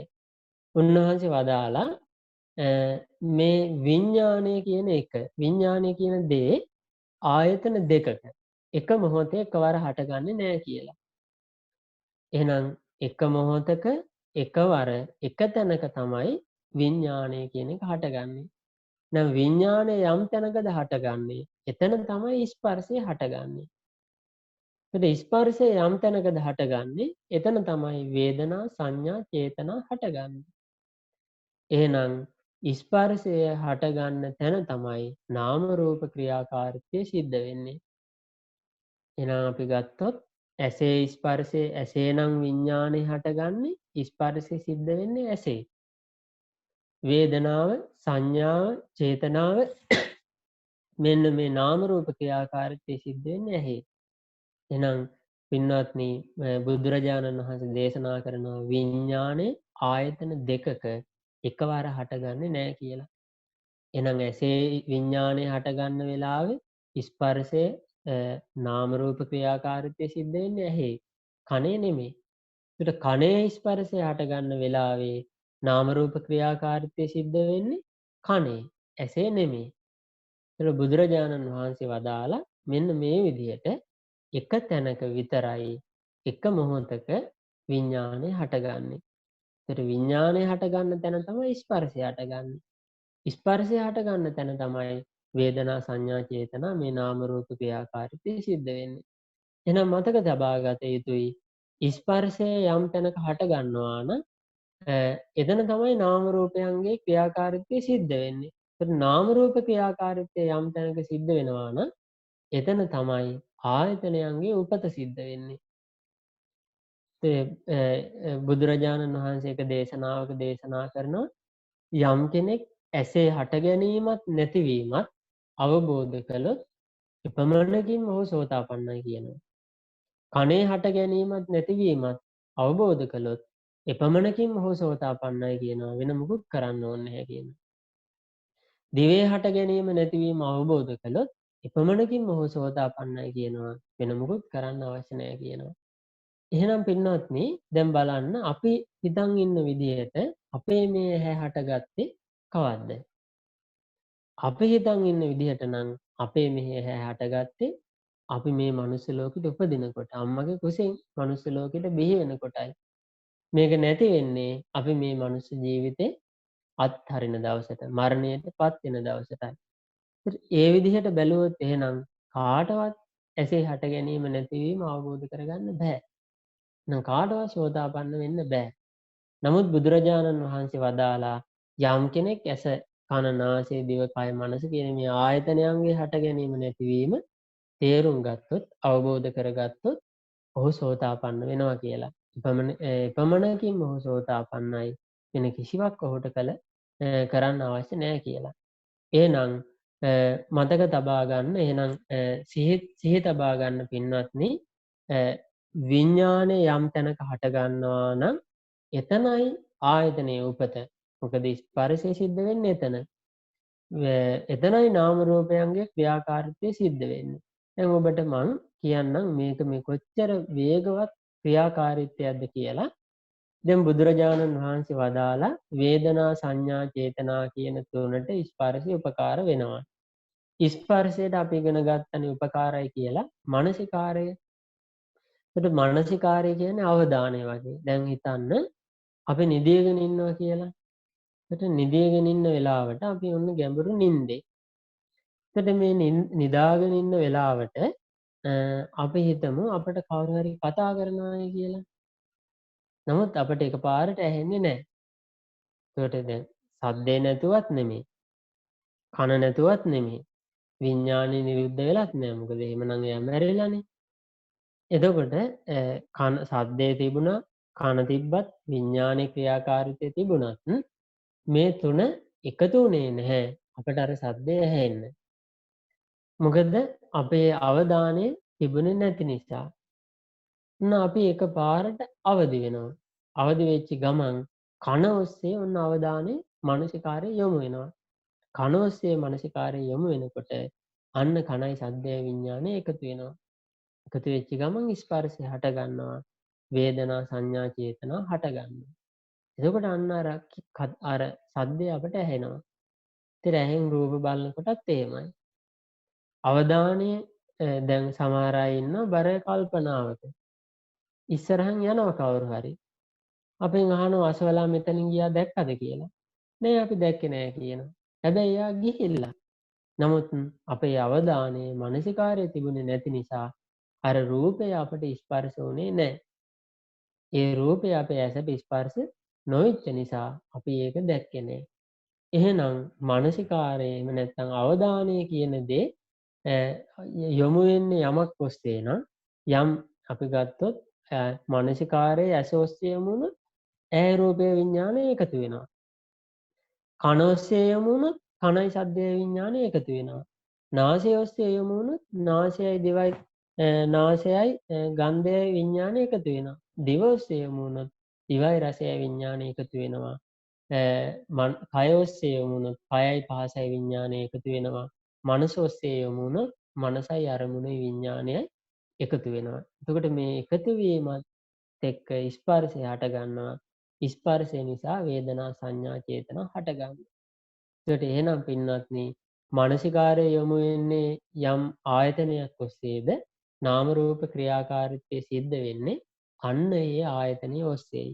නම් මතක තියාගන්න අපි දැන් හිතන්න අපේ ඇස ඔස්සේ මානසිකාරය යොමු වුණොත් ස්පර්ශය හටගන්නේ ඇසේ.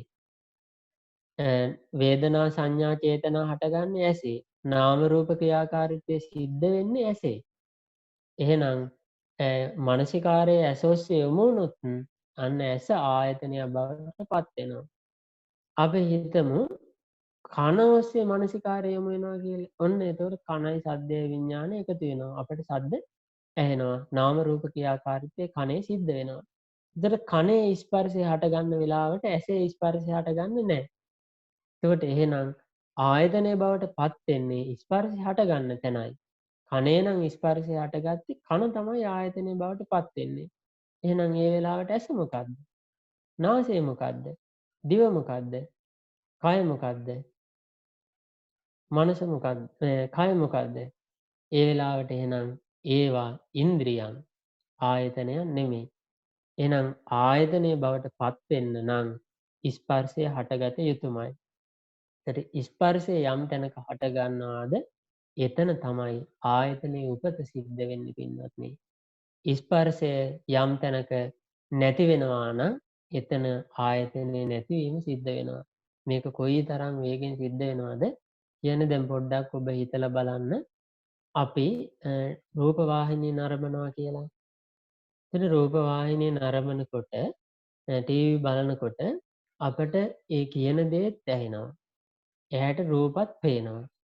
නමුත් දැන් බලන්න අපි එක සැරේට අර සද්දයයි රූපයයි එකපාරට ග්‍රහණය කරගන්නේ නැද්ද කියලා. නමුත් විඥානය කියන එක ස්පර්ශය එක මොහොතක තැන් දෙකක හටගන්නේ නැහැ. ස්පර්ශය හටගන්නේ එක මොහොතක එක ආයතනයක විතරයි. නමුත් අපි කන රූපයි සද්දයි දෙකම එකපාර වේගින් ග්‍රහණය කරගන්නවා. ඒකට බලන්න එහෙනම් මේ ස්පර්ශය, මේ විඥාණය, මේ වේදනාව, මේ සංඥාව, මේ චේතනාව, මේ මනසිකාරය, මේ නාම රූප ක්‍රියාකාරීත්වය කොයිතරම් වේගෙන් සිද්ධ වෙනවද කියලා. ඉතින් බුදුරජාණන් වහන්සේ වදාළේ ඒකයි මේ අනිත්‍යයි කියන දෙයට කාලයක් පනවන්න බෑ කියලා. මේ වෙනස් වෙනවා කියන එකට කාලයක් අනිත්‍යයට කාලයක් පනවන්න බෑ කියලා. ඒකට ඊතරම්ම වේගයෙන් මේක සිද්ධ වෙනවා පින්වත්නි. ඉතින් මෙන්න මේ බඳු ක්‍රියාකාරීත්වයක් මේ ඇස කන නාසය දිව කය මනස ඔස්සේ සිද්ධ වෙනවා කියලා තේරුම් ගන්න අපට උවමනා කරනවා තීක්ෂණ ප්‍රඥාවක්. ඒ බඳු ප්‍රඥාවක් නැතුව කවදාවත් මේක තේරුම් ගන්න බෑ. ඒකයි බුදුරජාණන් වහන්සේ වදාළේ අර ආනන්ද ස්වාමීන් වහන්සේ පිණ්ඩපාතේ වැඩියා. වඩිනකොට උන්වහන්සේ දැක්කා ලිච්ඡවි කුමාරවරු මේ දුනු ශිල්පය හදාරනවා. ඒ ලිච්ඡවි කුමාරවරු ඈත තියෙන ඊටාම සියුම් දෙයට පවා දුන්න අරගෙන ඊතලයෙන් විදිනවා. මේක බලාගෙන ඉඳලා ආනන්ද ස්වාමීන් වහන්සේ බුදුරජාණන් වහන්සේ ළඟට ඇවිල්ලා කියනවා ස්වාමීනි භාග්‍යතුන් වහන්සේ මේ ලිච්ඡවි කුමාරවරු හරිම දක්ෂයි. මේ දුනු ශිල්පය හදාරනවා. මේ අය බොහොම සියුම් දෙයට පවා විදිනවා කියනවා. එතකොට බුදුරජාණන් වහන්සේ වදාළ ආනන්ද යම් කෙනෙක් අස්ලෝමයක් 7කට පළලා ඒ 7න් එකක් අරගෙන තවත් එකකට විද්දොත් එයාගේ හැකියාව කොහොමද කියලා අහනවා. කියනවා ස්වාමීනි අස්ලෝමය 7කට පැලුවාම ඒකෙන් එකක් සාමාන්‍ය ඇහැට පේන්නේවත් නැති තරම් පුංචි කියනවා. ඉතින් ඒ බඳු දෙයට පවා විදින්න පුළුවන් නම් එයා අති දක්ෂයෙක් කියනවා. බුදුරජාණන් වහන්සේ වදාළ ආනන්ද යම් කෙනෙක් මේ චතුරාර්ය සත්‍ය අවබෝධ කරනවා නම් මේ චතුරාර්ය සත්‍ය ධර්මය අවබෝධ කරගන්නවා නම් එයාට ඊටත් වඩා සියුම් ප්‍රඥාවක් ඕනේ කියනවා. ඒකට එහෙනම් මේ අනිත්‍ය ධර්මය අවබෝධ කරගන්න ඊටත් වඩා මේ වගේත් නෙමේ පින්නත්නි ඊටත් වඩා සියුම් ප්‍රඥාවක් අර සියුම් දෙයට විඳීමේ හැකියාවටත් වඩා ඊටත් වඩා සියුම් විදියට මේක තේරුම් ගන්න යාට ප්‍රඥාව උමනා කරනවා. එතකොට මේ බඳු ප්‍රඥාවක් ඇතුව අපි මනුස්ස ලෝකෙට කෙනෙක් උපදිනවා කියලා කියන්න අපට බෑ. එවැනි ප්‍රඥාවක් උපදින්න පින්වත්නි අර අපි කලින් කතා කරපු කාරණා තුන මුල් කරගෙන. මොකද්ද? කල්යාණ මිත්‍ර ආශ්‍රයත්, ධර්ම ශ්‍රවණයත්, යෝනිසෝ මනසිකාරයත් මුල් කරගෙන. මේ යෝනිසෝ මනසිකාරය තුළින් තමයි ඒ වගේ ප්‍රඥාවක් උපදවා ගන්න අවස්ථාවක් ශක්තියක් තියෙන්නේ. ඉතින් ඒ නිසා යෝනිසෝ මනසිකාරය නැතුව පින්වත්නි කවදාවත් අපට මේක කරන්න බෑ. ඒ වගේම බුදුරජාණන් වහන්සේ වදාළ මේ අනිත්‍ය ධර්මය අපිට ඉගෙන ගන්නත් උවමනයි. මොකද මේක ඉගෙන ගන්නේ නැතුව අපට හිතෙන විදිහට කළා කියලා අපිට හිතෙන විදිහට කල්පනා කළා කියලා මේක තේරුමක් නැහැ. ඉතින් එහෙම කළා කියලා අපිට මේක අවබෝධ කරගන්න බෑ. මේක කරන්න ඕනේ බුදුරජාණන් වහන්සේ වදාළ විදිහටමයි. ඉතින් ඒ නිසා මේ අනිත්‍ය මේ ඇසේ අනිත්‍ය කියන එක අපි මේ විදිහට හොඳට තේරුම් ගන්න ඕනේ. ඇස අනිත්‍ය වුණේ පින්වත්නි නාම රූප අනිත්‍ය වීම නිසා. දැන් බලන්න මම තව ඔබට උදාහරණයක් කියන්නම්. මේ ඇසේ අනිත්‍ය කොයිතරම් වේගෙන් සිද්ධ වෙනවද කියලා තේරුම් ගන්න. දැන් ඔබ හිතන්න ඔබ පොතක් කියවනවා කියලා. එතකොට පොතක් කියවනකොට ඒ පොතේ අකුරක් ගානේ අපිට දැන් අපි හිතමු අපි වචනයක් කියවනවා කියලා. එතකොට ඒ වචනේ තියෙන අපි එකපාර දැන් අපි සාමාන්‍ය අපි හිතමු පොතේ තියෙන අම්මා කියලා ලියලා. එතකොට අම්මා කියලා ලියලා තියෙනකොට අපි ඉස්සරලාම දකින්නේ අයන්න. එතකොට අයන්න දකිනකොට ඔන්න අපි දැක්කා කියන්නේ ඇස ඔස්සේ මානසිකාරය යොමු වුණා. ඇසයි රූපයයි විඥානය එකතු වුණා. එකතු වෙච්ච ගමන් ස්පර්ශය වේදනා සංඥා චේතනා හටගත්තා. අපි හඳුනගත්ත ඔන්න අයන්න. ඊට පස්සේ ආපහු මානසිකාරය වෙනස් වෙන්න ඕනේ මයන්න හඳුනගන්න. එතකොට මානසිකාරය වෙනස් වෙච්ච ගමන් ආපහු ස්පර්ශය වෙනස් වෙනවා. වේදනා සංඥා චේතනා වෙනස් වෙනවා. එතකොට බලන්න ඒ විදිහට ඇලපිල්ලක් ගානේ ඇස වෙනස් වෙනවා. ස්පර්ශය වෙනස් වෙනවා. විඥානය වෙනස් වෙනවා. විඳීම වෙනස් වෙනවා. මානසිකාරය වෙනස් වෙනවා. එතකොට අපි යම් වේගයකින්ද පොත කියවන්නේ. ඒ වේගෙට මේ නාම රූප වෙනස් වෙනවා. ඇස අනිත්‍ය වෙනවා. එතකොට බලන්න මේක අපිට හිතා ගන්නවත් බැරි අපිට හිතින් අල්ලා ගන්න බැරි අපිට හිතින් හිතලවත් තේරුම් ගන්න බැරි තරම් වේගෙන් මේ අනිත්‍ය කියන දේ සිද්ධ වෙනවා. එතකොට අන්න ඒ අනිත්‍ය තේරුම් ගත්ත කෙනාට විතරයි පින්වත්නි මේ චතුරාර්ය සත්‍ය අවබෝධ කරගන්න පුළුවන් වෙන්නේ. එහෙම නැත්නම් මේ සාකාය දිට්ඨිය දුරු කරගන්න පුළුවන් වෙන්නේ. ඉතින් ඒ නිසා මේ ඔබ තේරුම් ගන්න මේ අනිත්‍ය කියන දේ පින්වත්නි මේ අපට තේරෙනවා වගේ මේ හැමෝටම තේරෙන බොළඳ ස්වභාවයක් නෙමේ බුදුරජාණන් වහන්සේ වදාළ අනිත්‍ය. ඒක අතිශයින්ම ගැඹුරු ප්‍රඥා ගෝචර අනිත්‍ය ස්වභාවයක්. මොකද අපට ඇහෙන එක එක්කෙනා මේ අනිත්‍ය ගැන එක එක විග්‍රහයන් දෙනවා. එක එක Tamanට හිතෙන විදිහට මේ අනිත්‍ය ධර්මය ගැන විග්‍රහ කරනවා. එතකොට ඒ කරන විග්‍රහයන් සම්පූර්ණයෙන්ම වැරදි කියලා තේරෙනවා. මොකද අනිත්‍ය කියන්නේ මොකක්ද කියලාවත් දැනගෙන නෙමෙයි අය ඊබඳු විග්‍රහයන් කරන්නේ. ඉතින් ඒ නිසා අනිත්‍ය කියලා කියන්නේ මෙන්න මේ ස්වභාවය මේ ආයතනයන්ගේ ස්වභාවය. එහෙම නැත්නම් මේ නාම රූපයන්ගේ ක්‍රියාකාරීත්වය අවබෝධ කර ගැනීමයි. එය තේරුම් ගැනීමයි. ඉතින් ඒ නිසා අන්න බුදුරජාණන් වහන්සේ වදාළ මෙන්න මේ අනිත්‍ය අපි තේරුම් ගන්න මහන්සි ගත්තොත් අපිට අඩුම පින්වත්නි සද්ධානුසාරී කෙනෙක්වත් වෙන්න අවස්ථාව ලැබෙනවා. ඉතින් සද්ධානුසාරී වුණොත් එයා ප්‍රශ්නේ විසඳගත්තා වගේ තමයි. මොකද බුදුරජාණන් වහන්සේ වදාළේ එයා සෝතාපන්න නොවී මැරෙන්නේ නැහැ කියලා. ඉතින් ඒ හින්දා අපි නිවැරදිව කල්යාණ මිත්‍ර ආශ්‍රය උපයෝගී කරගෙන බුදුරජාණන් වහන්සේ වදාළ නිවැරදි උන්වහන්සේගේ මූලික බුද්ධ වචනේ උපයෝගී කරගෙන යෝනිසෝ මනසිකාරය උපද්දවාගෙන අපි මහන්සි වෙන්න ඕනේ. මෙන්න මේ චතුරාර්ය සත්‍ය මේ අනිත්‍ය ස්වභාවය අවබෝධ කරගෙන සක්කාය දිට්ඨිය දුරු කරලා සම්මා දිට්ඨියට පැමිණෙන්න. ඉතින් ඒ නිසා මේ සම්මා දිට්ඨිය අවබෝධ කරගන්නවා නම් සම්මා දිට්ඨියට පැමිණෙනවා නම් සක්කාය දිට්ඨිය දුරු කරගන්නවා නම් පින්වත්නි මේ අනිත්‍ය ස්වභාවය මේ අනිත්‍ය ධර්මය අපි තේරුම් ගන්න ඕනේ. ඉතින් මේක කරන්න බෑ. හොඳට මතක තියාගන්න ඔබ භාවනාවකින් මේක කරන්න බෑ. මොකද භාවනාවකින් මේක කරන්න පුළුවන් නම් බුදුරජාණන් වහන්සේ පහළ වෙන්න කලිනුත් භාවනා කරපු අය ඕනේ තරම් හිටියා. ධානය වඩපු අය පවා මේක කරන්න බුදුරජාණන් වහන්සේගේ ධර්මයම උපයෝගී කරගන්න ඕනේ. බුදුරජාණන් වහන්සේගේ මාර්ගෝපදේශකත්වයම උපයෝගී කරගන්න ඕනේ. බුදුරජාණන් වහන්සේගේ අනුශාසනාව උපයෝගී කරගෙන තමයි මේක කරන්න පුළුවන් වෙන්නේ. ඉතින් මේ ධර්මයේ දන්නේ නැති නිසා බුදුරජාණන් වහන්සේගේ ධර්මයේ හරි විදිහට ඉගෙන ගත්තේ නැති නිසා ගොඩාක් අය හිතන් ඉන්නේ භාවනාවකින් තොරව මේක කරන්න බෑ කියලා. ඉතින් අපි දැකලා තියෙනවා සමහර ආරණ්‍යවල පවා බෝඩ් ගහලා තියෙනවා භාවනාවෙන් තොර නිවනක් නෑ කියලා. ඒක වැරදි. ඒ හරි විදිහට ගහනවා නම් යෝනිසෝ මනසිකාරයෙන් තොර නිවනක් නෑ කියන එකයි කියන්න ඕනේ.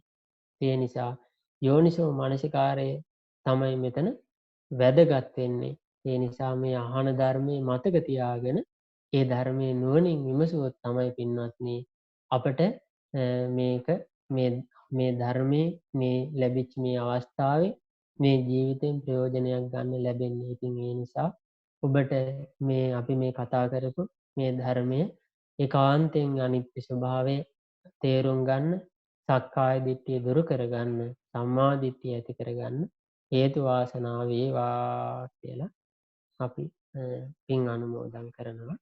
හැම දිනාටම තෙරුවන් සරණයි.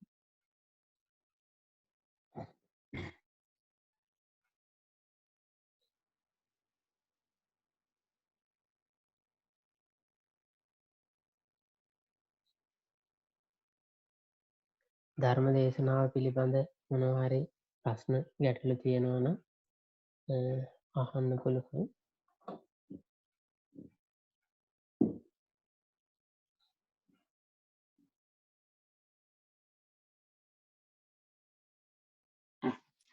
ගරු ස්වාමීන් වහන්සේ ඔව්. ප්‍රශ්නයක් අහන්න අවසරද? මේ ස්වාමීන් වහන්සේ සතියයි යෝනිසෝ මනසිකාරයයි කියන දෙකම එකද කියලා පොඩ්ඩක් පැහැදිලි. සතිය කියලා කියන්නේ දැන් දේශනාවේ නම් විග්‍රහ වෙන්නේ සිහිය කියලා. යෝනිසෝ මනසිකාරය කියලා කියන්නේ ඇත්තටම බුදුරජාණන් වහන්සේ අපි මේ කතා කරේ අනිත්‍ය ධර්මය. ඒ කියන්නේ දැන් විශේෂයෙන් පංච උපාදානස්කන්ධය, පටිච්ච සමුප්පාදය මෙන්න මේ වගේ ගැඹුරු ධර්මයන් ඉගෙනගෙන ඒ තේරුම් ගන්න කල්පනා කරන එක තමයි, මහන්සි ගන්න එක තමයි යෝනිසෝ මනසිකාරය කියලා කියන්නේ. ඉතින් ඒක සරල අර්ථය කියනවා නම් නුවණින් විමසීම කියන එක තමයි කියන්න පුළුවන්. මේ අර සිහිය කියලා සතිය කියන එක දේශනාවේ නොඑක් විදිහට විග්‍රහ වෙනවා. විශේෂයෙන් සතිපට්ඨානයත් සතිය වශයෙන් විස්තර කරන තැන් තියෙනවා. ඒ හින්දා මේ මොකද සතිපට්ඨානය කියන එකත් මේ සතියටත් ප්‍රධානයි යෝනිසෝ මනසිකාරය. මොකද යෝනිසෝ මනසිකාරය නැතුව සතර සතිපට්ඨානය හරියට වඩන්න බෑ. සතිපට්ඨානය කියලා කියන්නේ ප්‍රායෝගිකව නිවන් මඟ පුරුදු කරන මාර්ගයක්. එතකොට සතිපට්ඨානයේ වඩන්නත් යාට තියෙන්න ඕනේ මූලික නුවණින් විමසා තේරුම් ගත්ත බව. ඒක නැතුව සාමාන්‍ය අර සතිපට්ඨානය සිහිය වඩනවා කියලා අපට අර සාමාන්‍ය සම්ප්‍රදායික විදියට දැන් භාවනා කරලා සමතයක් ඇති කරගෙන සමාධියක් ඇති කරගෙන යන්න පුළුවන්. සමාධියක් ඇති වෙච්ච පමණින් අවබෝධයක් එන්නේ නැහැ. අවබෝධය ඇති වෙන්නේ යෝනිසෝ මනසිකාරයෙන්. ස්වාමීන් වහන්සේ තෙරුවන් සරණයි. තෙරුවන් සරණයි.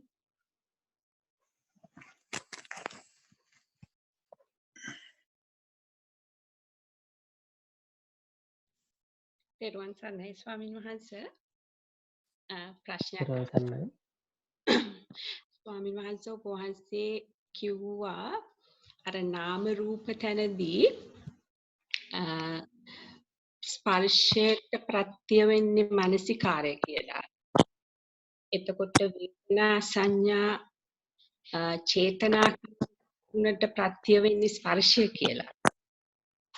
එතකොට ඒ තුන ඒ පහ එතන ලිස්ට් කරද්දී ඒකේ පිළිවෙලක් නැද්ද? එහෙම නැත්නම් ඒකේ පිළිවෙලකුත් තියනවාද ස්වාමී? එහෙමයි. අර මේකට පස්සේ තමයි මේක වෙන්නේ කියලා අපිට පැනවීමක් කරන්න බෑ. අර අපේ ඉගෙන ගැනීම නිසා ඒ විදිහට මූලිකව ඉගෙන ගන්න පුළුවන්. ඒ අර මොකද දැන් ස්පර්ශය නම් හටගන්නේ ඇහැ රූපය විඥානය එකතු වීමනේ ස්පර්ශය. එතකොට ස්පර්ශයපත්යෙන් නම් වේදනා හටගන්නේ, සංඥාවත් ස්පර්ශපත්යෙන් නම් සංස්කාරත් ස්පර්ශපත්යෙන් නම් අපිට කොහොමද කියන්නේ මේකට පස්සේ තමයි මේක හටගන්නේ කියලා? එහෙම කියන්න බෑ. මේක අර ඉගෙන ගැනීම පිණිස අපි එහෙම තේරුම් ගත්තට මේවා වෙන් කරන්න බෑ. මේවා එකට පිහිටා තියෙන්නේ. මේවා වෙන් වශයෙන් දකින්න පුළුවන් එකම දේ තමයි ප්‍රඥාව. ප්‍රඥාවෙන් විතරයි මේවා වෙන් කරලා දකින්න පුළුවන්. ඒ නිසා මේක වෙන් කරන්න බෑ. අර අපි පිළිවෙලකට එහෙම ඉගෙන ගත්තට මේකට පස්සේ මේක වෙනවා, මේකට පස්සේ මේක කියලා හේතුඵල ධර්මයේ එහෙම වෙන් කිරීමක් කරන්න අමාරුයි. එහෙම කරන්නේ නැහැ. බුදුරජාණන් වහන්සේගේ ධර්මයේ තියෙන්නේ හේතුව යම් තැනකද ඵලය එතන. දැන් උදාහරණයක් හැටියට දේශනාවේ තියෙන උදාහරණයක්ම ගත්තොත් අපි හිතමු පහන නිසා ලැබෙන ප්‍රතිඵලය ආලෝකයනේ නේද? එතකොට ඒ පහන නිසා දැන් අපි ගත්තොත් පහනේ දැල්ල නිසානේ ආලෝකය කියන ඵලය ලැබෙන්නේ. එතකොට දැල්ල නිවුනොත් ආලෝකය මොකද වෙන්නේ? නිවිලා යනවානේ. එතකොට දැල්ල නිවිච්ච සැනින් ආලෝකයක් නිවිලා යනවා. ඒකට එහෙනම් අර ඒ වගේ එතකොට ඒ දෙකක් වුණාට ඒක වෙන් කරන්න බෑ. ආලෝකය දැල්ලයි කියන එක වෙන් කරන්න බෑ. නමුත් එකක් නෙමෙයි. එකකට එකක් ප්‍රත්‍ය වෙලා තියෙනවා. ඒ වගේ මේ හේතුඵල ධර්මයේ කතා කරනකොට මේක වෙන් කරන්න බෑ. මේකට උනාට පස්සේ මේක වෙනවා. ඊට පස්සේ මෙහෙම කියලා. මේක වෙන් කරලා දකින්න පුළුවන් එකම දේ තමයි ප්‍රඥාව. ප්‍රඥාවෙන් විතරයි වෙන් කරන්න පුළුවන්. ඒක පැහැදිලිද? පැහැදිලි ස්වාමීන් වහන්සේ. ඒ කියන්නේ එතනදී ඒ කියන්නේ ඒක ලිස්ට් වීම අදාළ වෙන්නේ නැහැ. ඒ කියන්නේ ඒක ක්ෂණිකව ඒක සිද්ධ වෙනවා නේද ස්වාමීන් වහන්සේ? ඒකයි එතන ඒක තමයි දැන් අනිත්‍ය කියන එකට කාලයක් පනවන්න බෑ කියලා බුදුරජාණන් වහන්සේ දේශනා කරන්නේ. ඇත්තටම බුදුරජාණන් වහන්සේ වදාළ අනිත්‍ය ධර්මයේ අනිත්‍ය ස්වභාවය ඕක. ඉතින් දැන් සමහර විට ඕගොල්ලෝ අහලා ඇති මේ මං ඇහුවා මේ ළඟදී එක ස්වාමීන් වහන්සේ නමක් මේ අනිත්‍ය ගැන කියනවා. මේ දැන් බුදුරජාණන් වහන්සේ වදාළේ අනිත්‍ය නම් දුකයි කියලා. මේ අනිත්‍ය නම් කොහොමද දුක වෙන්නේ කියලා ඒ ප්‍රශ්නයක් අහනවා පුද්ගලයෙකුගෙන්. මේ දැන් ඔබට අසනීපයක් වුණාම ඔබට හෙම්බිරිසාවක් හැදුනහම ඒක හොඳ වෙනවා. ඉතින් හෙම්බිරිසාව එතකොට ඒක දැන් ලෙඩේ තිබුණ ඒක අනිත්‍ය වුණා. දුකයිද කියලා අහනවා. එතකොට ඉතින් දැන් මේ අනිත්‍ය කියන්නේ මොකද්ද? අනිත්‍ය ධර්මය මොකද්ද කියලා කිසිම තේරුමක් නැතුව ඒ වගේ තර්ක ගොඩ නගනවා.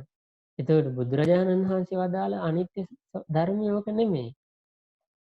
නේද? දැන් අපි සාමාන්‍ය අපි අති මොකක් හරි කැඩුණොත් අනිත්‍යයි කියලා අපිත් කියනවා. අපි එහෙම කියන්නේ අපට අනිත්‍ය අවබෝධ වෙලා නෙමෙයිනේ. එතකොට මේ බුදුරජාණන් වහන්සේ අපිට අවබෝධ වෙලා අඩුම අපි සද්ධානුසාරී මට්ටමටවත් එහෙනම් පැමිණිලා. ධම්මානුසාරීවත් වෙලා සෝතාපන්නවත් වෙන්න ඕනේ. ඉතින් එතකොට අපිට පේනවා ඒක තේරුම් ගත්තා කියලා ඒ ස්වභාවය අපි සද්ධානුසාරී ධම්මානුසාරී සෝතාපන්න නැහැ. ඒකට එහෙම වෙන්න නම් මේ බුදුරජාණන් වහන්සේගේ මාර්ගයට බැස ගන්න නම් අපි බුදුරජාණන් වහන්සේ වදාළ මේ අනිත්‍යෙම තේරුම් ගන්න ඕනේ. අපි විශේෂයෙන් මේ ආයතන ඇස කන නාසය දිව කය මනස කියන මේ ආයතන මේවා ගැන අපි තේරුම් අරගෙන ඉන්න ඕනේ. මේ මොකද අපි සාමාන්‍ය ගොරෝසුවට අපි ගත්ත ශරීරේ දැන් අපි ගත්තොත් සාමාන්‍ය පංච උපාදානස්කන්ධය ගත්තොත් දැන් අපි රූප උපාදානස්කන්ධය කියනවානේ. එතකොට අපි රූප උපාදානස්කන්ධය හැම වෙලේම බොහෝ විට දේශකයන් වහන්සේලා පවා මේ ශරීරයේම තමයි රූප උපාදානස්කන්ධය විදිහට තේරුම් ගන්න මේ කියා දෙන්නේ මහන්සි ගන්න. එතකොට ශරීරය නෙමෙයි ඇත්තටම රූප උපාදානස්කන්ධය. ඉතින් එතකොට මොකද දැන් රූප උපාදානස්කන්ධය අනිත්‍යයි කියලා අවබෝධ කළොත් එයාට ඒ ඇති කියනවා බුදුරජාණන් වහන්සේ. එයා සෝතාපන්න වෙනවා කියනවා. ඉතින් මේ ශරීරයේ මේක ලෙඩ වෙනවා, මැරෙනවා, මේක අනිත්‍ය වෙලා යනවා කියලා අපි දන්නවා. නමුත් අපි සෝතාපන්න නැහැනේ.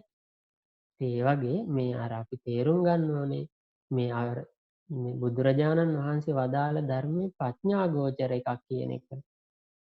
ඒකට උන්වහන්සේගේ සෑම වචනයක්ම ප්‍රඥාවට කතා කරේ. ඒ උන්වහන්සේ වදාළ ඒකනේ ලෝකයට පහළ වෙලා මගේ මේ ධර්මයේ තියෙන්නේ ප්‍රඥාවන්ත කෙනාට පඤ්ඤාවන්තස්සායන් ධම්මෝ නායන් ධම්මෝ දුප්පඤ්ඤස්ස කියලා. ඒත් ප්‍රඥාවන්ත කෙනාටයි මේ ධහම තියෙන්නේ. දුෂ්ප්‍රඥාට නෙමෙයි. ඒතකොට එහෙනම් උන්වහන්සේගේ සෑම වචනයක්ම ප්‍රඥාවට කතා කරන එකක්. ප්‍රඥා ගෝචර එකක්. ඒ නිසා අපි ධර්මයක් ඉගෙන ගන්නකොට ධර්මය අහනකොට අපිට කල්පනාව තියෙන්න ඕනේ මොකද්ද මේකෙන් අපිට විමසන්න තියෙන්නේ.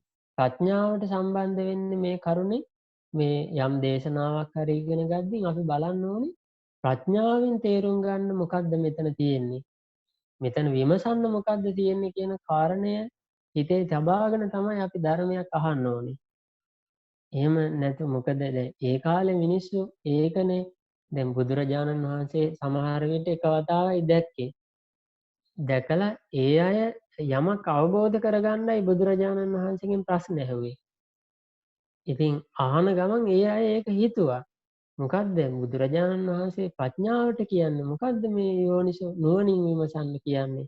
මොකද්ද මේකේ තේරුම් ගන්න තියෙන්නේ කියන එක ඒ මිනිස්සු ඒක හිතේ තියාගෙන ඒක තමයි ඒ විදිහට තමයි ධර්මය ඇහුවේ. අද ගොඩාක් අය අහන්නේ මේ හිතන්න විමසන්න තියෙන්නේ මොකද්ද කියලා නෙමෙයිනේ.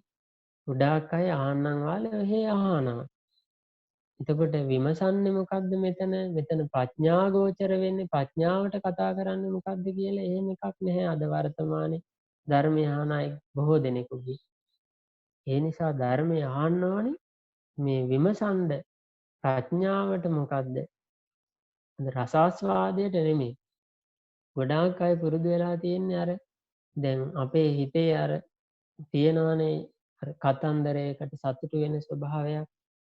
ඒ වගේ අර රසාස්වාදයක් හොයාගෙන තමයි බොහෝ දෙනෙක් ධර්මය අහන්නේ. ඉතින් අවබෝධයක් නෙමෙයි. ඒ නිසා ධර්මය අහද්දී අපි මේ මතක අපි කල්පනා කරගෙන මතකයේ තබාගෙන අහන්න ඕනේ ප්‍රඥාවට උපකාරී වෙන්නේ මොකද්ද? ප්‍රඥාගෝචර මේ බුදුරජාණන් වහන්සේගේ මේ දේශනාවෙන් මොකද්ද අපිට හිතන්න තියෙන්නේ? මොකද්ද අපි මේක විමසන්න ඕනේ කියන අර්ථය ඒ විමසන්න යමක් අල්ල ගැනීමට තමයි අහන්න ඕනේ. ඒකට විමසන කෙනාට තමයි කල්පනා කරන කෙනාට තමයි ප්‍රශ්නයක් එන්නේ. ප්‍රශ්නය ආවොත් තමයි කල්යාණ මිත්‍රයාව හොයාගෙන යන්නේ. එතකොට තමයි යාට කල්යාණ මිත්‍රයන්ගේ උපකාර වුමනා වෙන්නේ. ඒතර ප්‍රශ්නයක් ආවේ නැත්නම් විසඳුමක් හොයාගෙන යන්නේ නැහැ නේ. මේ ඕනෙම දෙයකට ප්‍රශ්නයක් ආවොත් විතරයි විසඳුමක් හොයාගෙන යන්නේ.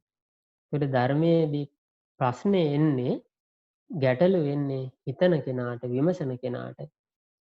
එයාට තමයි දැන් මම එක උදාහරණයක් කියන්නම්. ඒක ඕගොල්ලෝ අහලා ඇති කවුද? චන්න ස්වාමීන් වහන්සේ. අර මේ බුදුරජාණන් වහන්සේ සිද්ධාර්ථ කුමාරයා එක්ක අබිනික්මන් කිරීමේදී ගියේ. එතකොට චන්න එයා පැවිදි වුණා. පැවිදිලා බුදුරජාණන් වහන්සේ පිරිනමන පාන කල්ම අරහත්ත්වයටපත් වෙන්න බැරි වුණා. ධර්මය අවබෝධ කරගන්න බැරි වුණා. මාර්ගඵලවත් ලැබුවේ නැහැ. එතකොට බුදුරජාණන් වහන්සේ පිරිනමන පාන වෙලාවේ කිව්වා චන්නට බ්‍රහ්ම දණ්ඩනය පනවන්න කියලා. ඊට ආනන්ද ස්වාමීන් වහන්සේ අහුවා බ්‍රහ්ම දණ්ඩනය කියන්නේ මොකක්ද කියලා. එහෙනම් ඒ වගේ එකක් බුදුරජාණන් වහන්සේ වැඩ ඉන්නකල් කාටවත් එවැනි දණ්ඩනයක් දීලා නැහැ. ඒකට කිව්වා මේ භික්ෂුන් වහන්සේලාගෙන් එයාට ඕන දෙයක් කතා කරන්න පුළුවන්. නමුත් අනිත් අය එයාට අවවාද කරන්නේ නැහැ කියලා. ඊට පස්සේ ඔන්න සංඝයා පස්සේ එකතු වෙලා මේ ආනන්ද ස්වාමීන් වහන්සේ ඇතුළු සංඝයා එකතු වෙලා තීරණය කළා චන්න ස්වාමීන් වහන්සේට බ්‍රහ්ම දණ්ඩනය පනවන්න ඕනේ කියලා. එතකොට බ්‍රහ්ම දණ්ඩනය පැනෙවුවාම චන්න ස්වාමීන් වහන්සේ අහුවා ඒ මොකද්ද කියලා. එතකොට කිව්වා ඔබ වහන්සේට ඕන දෙයක් අපිත් එක්ක කතා කරන්න පුළුවන්. හැබැයි අපි ඔබ වහන්සේත් එක්ක කිසි කතාවක් නැහැ කියලා. එතකොට තමයි එයාට තේරුනේ මේ බරපතල වැරැද්දක් වුණා කියලා. ඊට පස්සේ වැඳ කුටියෙන් කුටියට ගියා.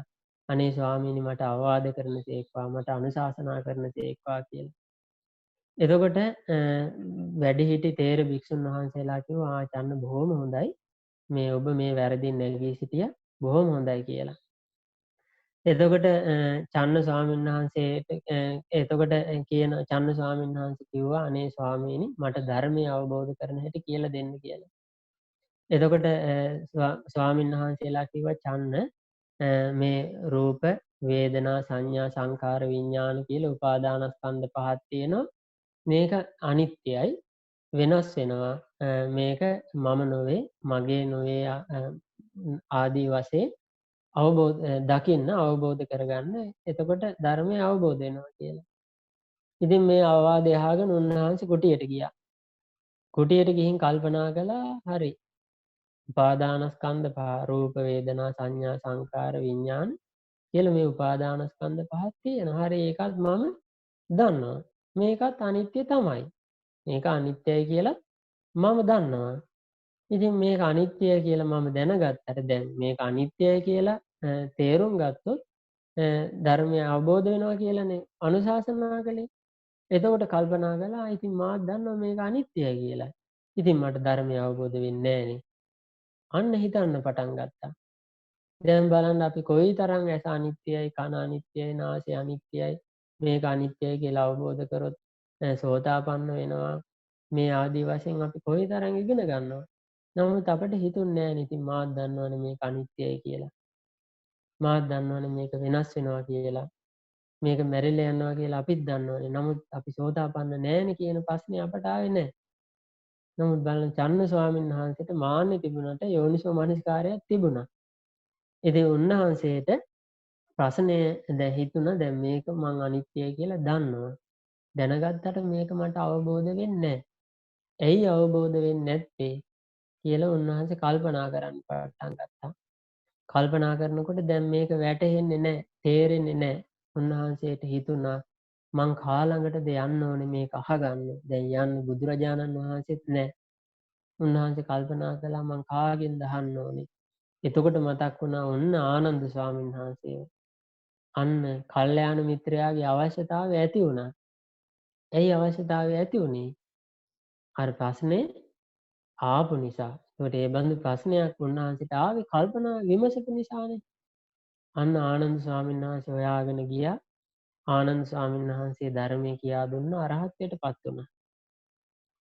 ඉතින් ඒ වගේ අපිටත් කල්යාණ මිත්‍රයෙකුගේ උපකාරයක් උදව්වක් ඕන වෙන්නේ ප්‍රශ්නයක් ආවොත් විතරයි පින්වත්නි. ප්‍රශ්නයක් නැතුව අපිට උත්තරයක් හොයාගෙන අපි යන්නේ නැහැ. ඒ ප්‍රශ්නයක් ආවොත් විතරයි ඒ ප්‍රශ්නේ විසඳ ගන්න ධර්මයේ අපට උවමනා වෙන්නේ. කල්යාණ මිත්‍රයා අපට උවමනා වෙන්නේ. එහෙම නැතුව මේ වර්තමානයේ බොහෝ දෙනෙක් ධර්මයේ ඉගෙන ගන්නන් වාලේ දැන් ඔහේ අහන්නන් වාලේ අහලා මේ කවදාවත් මේක ප්‍රයෝජනයක් නම් නැති වෙයි. ඒ හින්දා අපි මේ ධර්මය අහන්න ලැබිච්ච වෙලාව අපි දන්නේ නැහැනේ අපිට කොච්චර කාලයක් මේක අහන්න ලැබෙයිද? කොච්චර කාලයක් අපිට මේ විමසීම නුවණින් කල්පනා කිරීම කියන එක ඇති කරගන්න මේක අපිට දන්නේ නැහැනේ. මේක කොයි වෙලේද මේක නැති වෙන්නේ කියලා. නේ මිනිස්සු මේ මැරෙන විදිහ බැලුවාම ලෝකේ අපි දන්නේ අපේ ජීවිත කොයි වෙලාවෙ විනාශ වෙලා නැති වෙලා යයිද කියලා.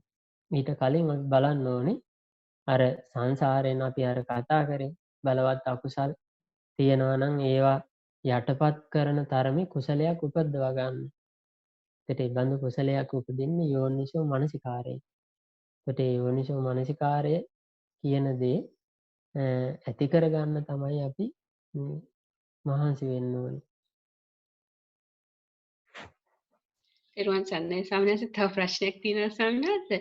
දැන් ඔබ වහන්සේ එතකොට දැන් දැන් අපි එක ආයතනයක් අරගෙන දැන් අපි ඇස කියන ආයතනය කියන එක ගත්තොත් ඒ කියන්නේ ස්වාමීන් වහන්සේ අවධානය යොමු වෙලා ඇහැට ඒත් එක්ක ඇසයි රූපයයි ඒ අවධානයනේ විඥානය කියන්නේ. එතකොට ඒ තුන එකතු වුණාම ඇති වෙන ස්පර්ශයයි ඒ ස්පර්ශයෙන් නිසා හටගන්න වේදනා සංඥා සංස්කාර කියන ඒ ඔක්කොම ටික තමයි ස්වාමීන් වහන්සේ ඇස කියන ආයතනේ උපදුනා කියන්නේ. ඔව් ඔව් ඒ කියන්නේ දැන් අපි හිතමු ස්පර්ශයක් ඇති වුණා කියලා.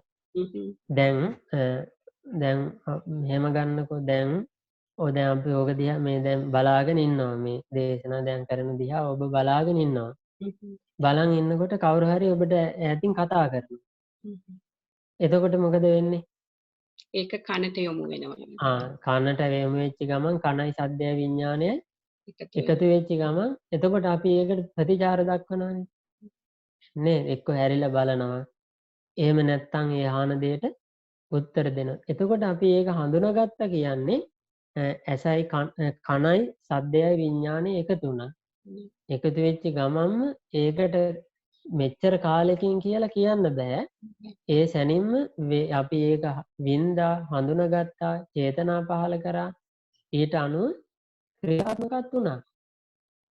නේද? එක්ක අපි ටක් ගාලා හැරිලා බලනවා නේ. එහෙම නැත්නම් ඒකට පිළිතුරු දෙනවා.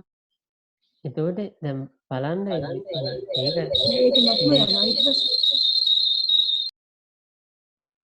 මේ ක්‍රියාකාරීත්වය ඊටාම වේගයෙන් සිද්ධ වෙනවා.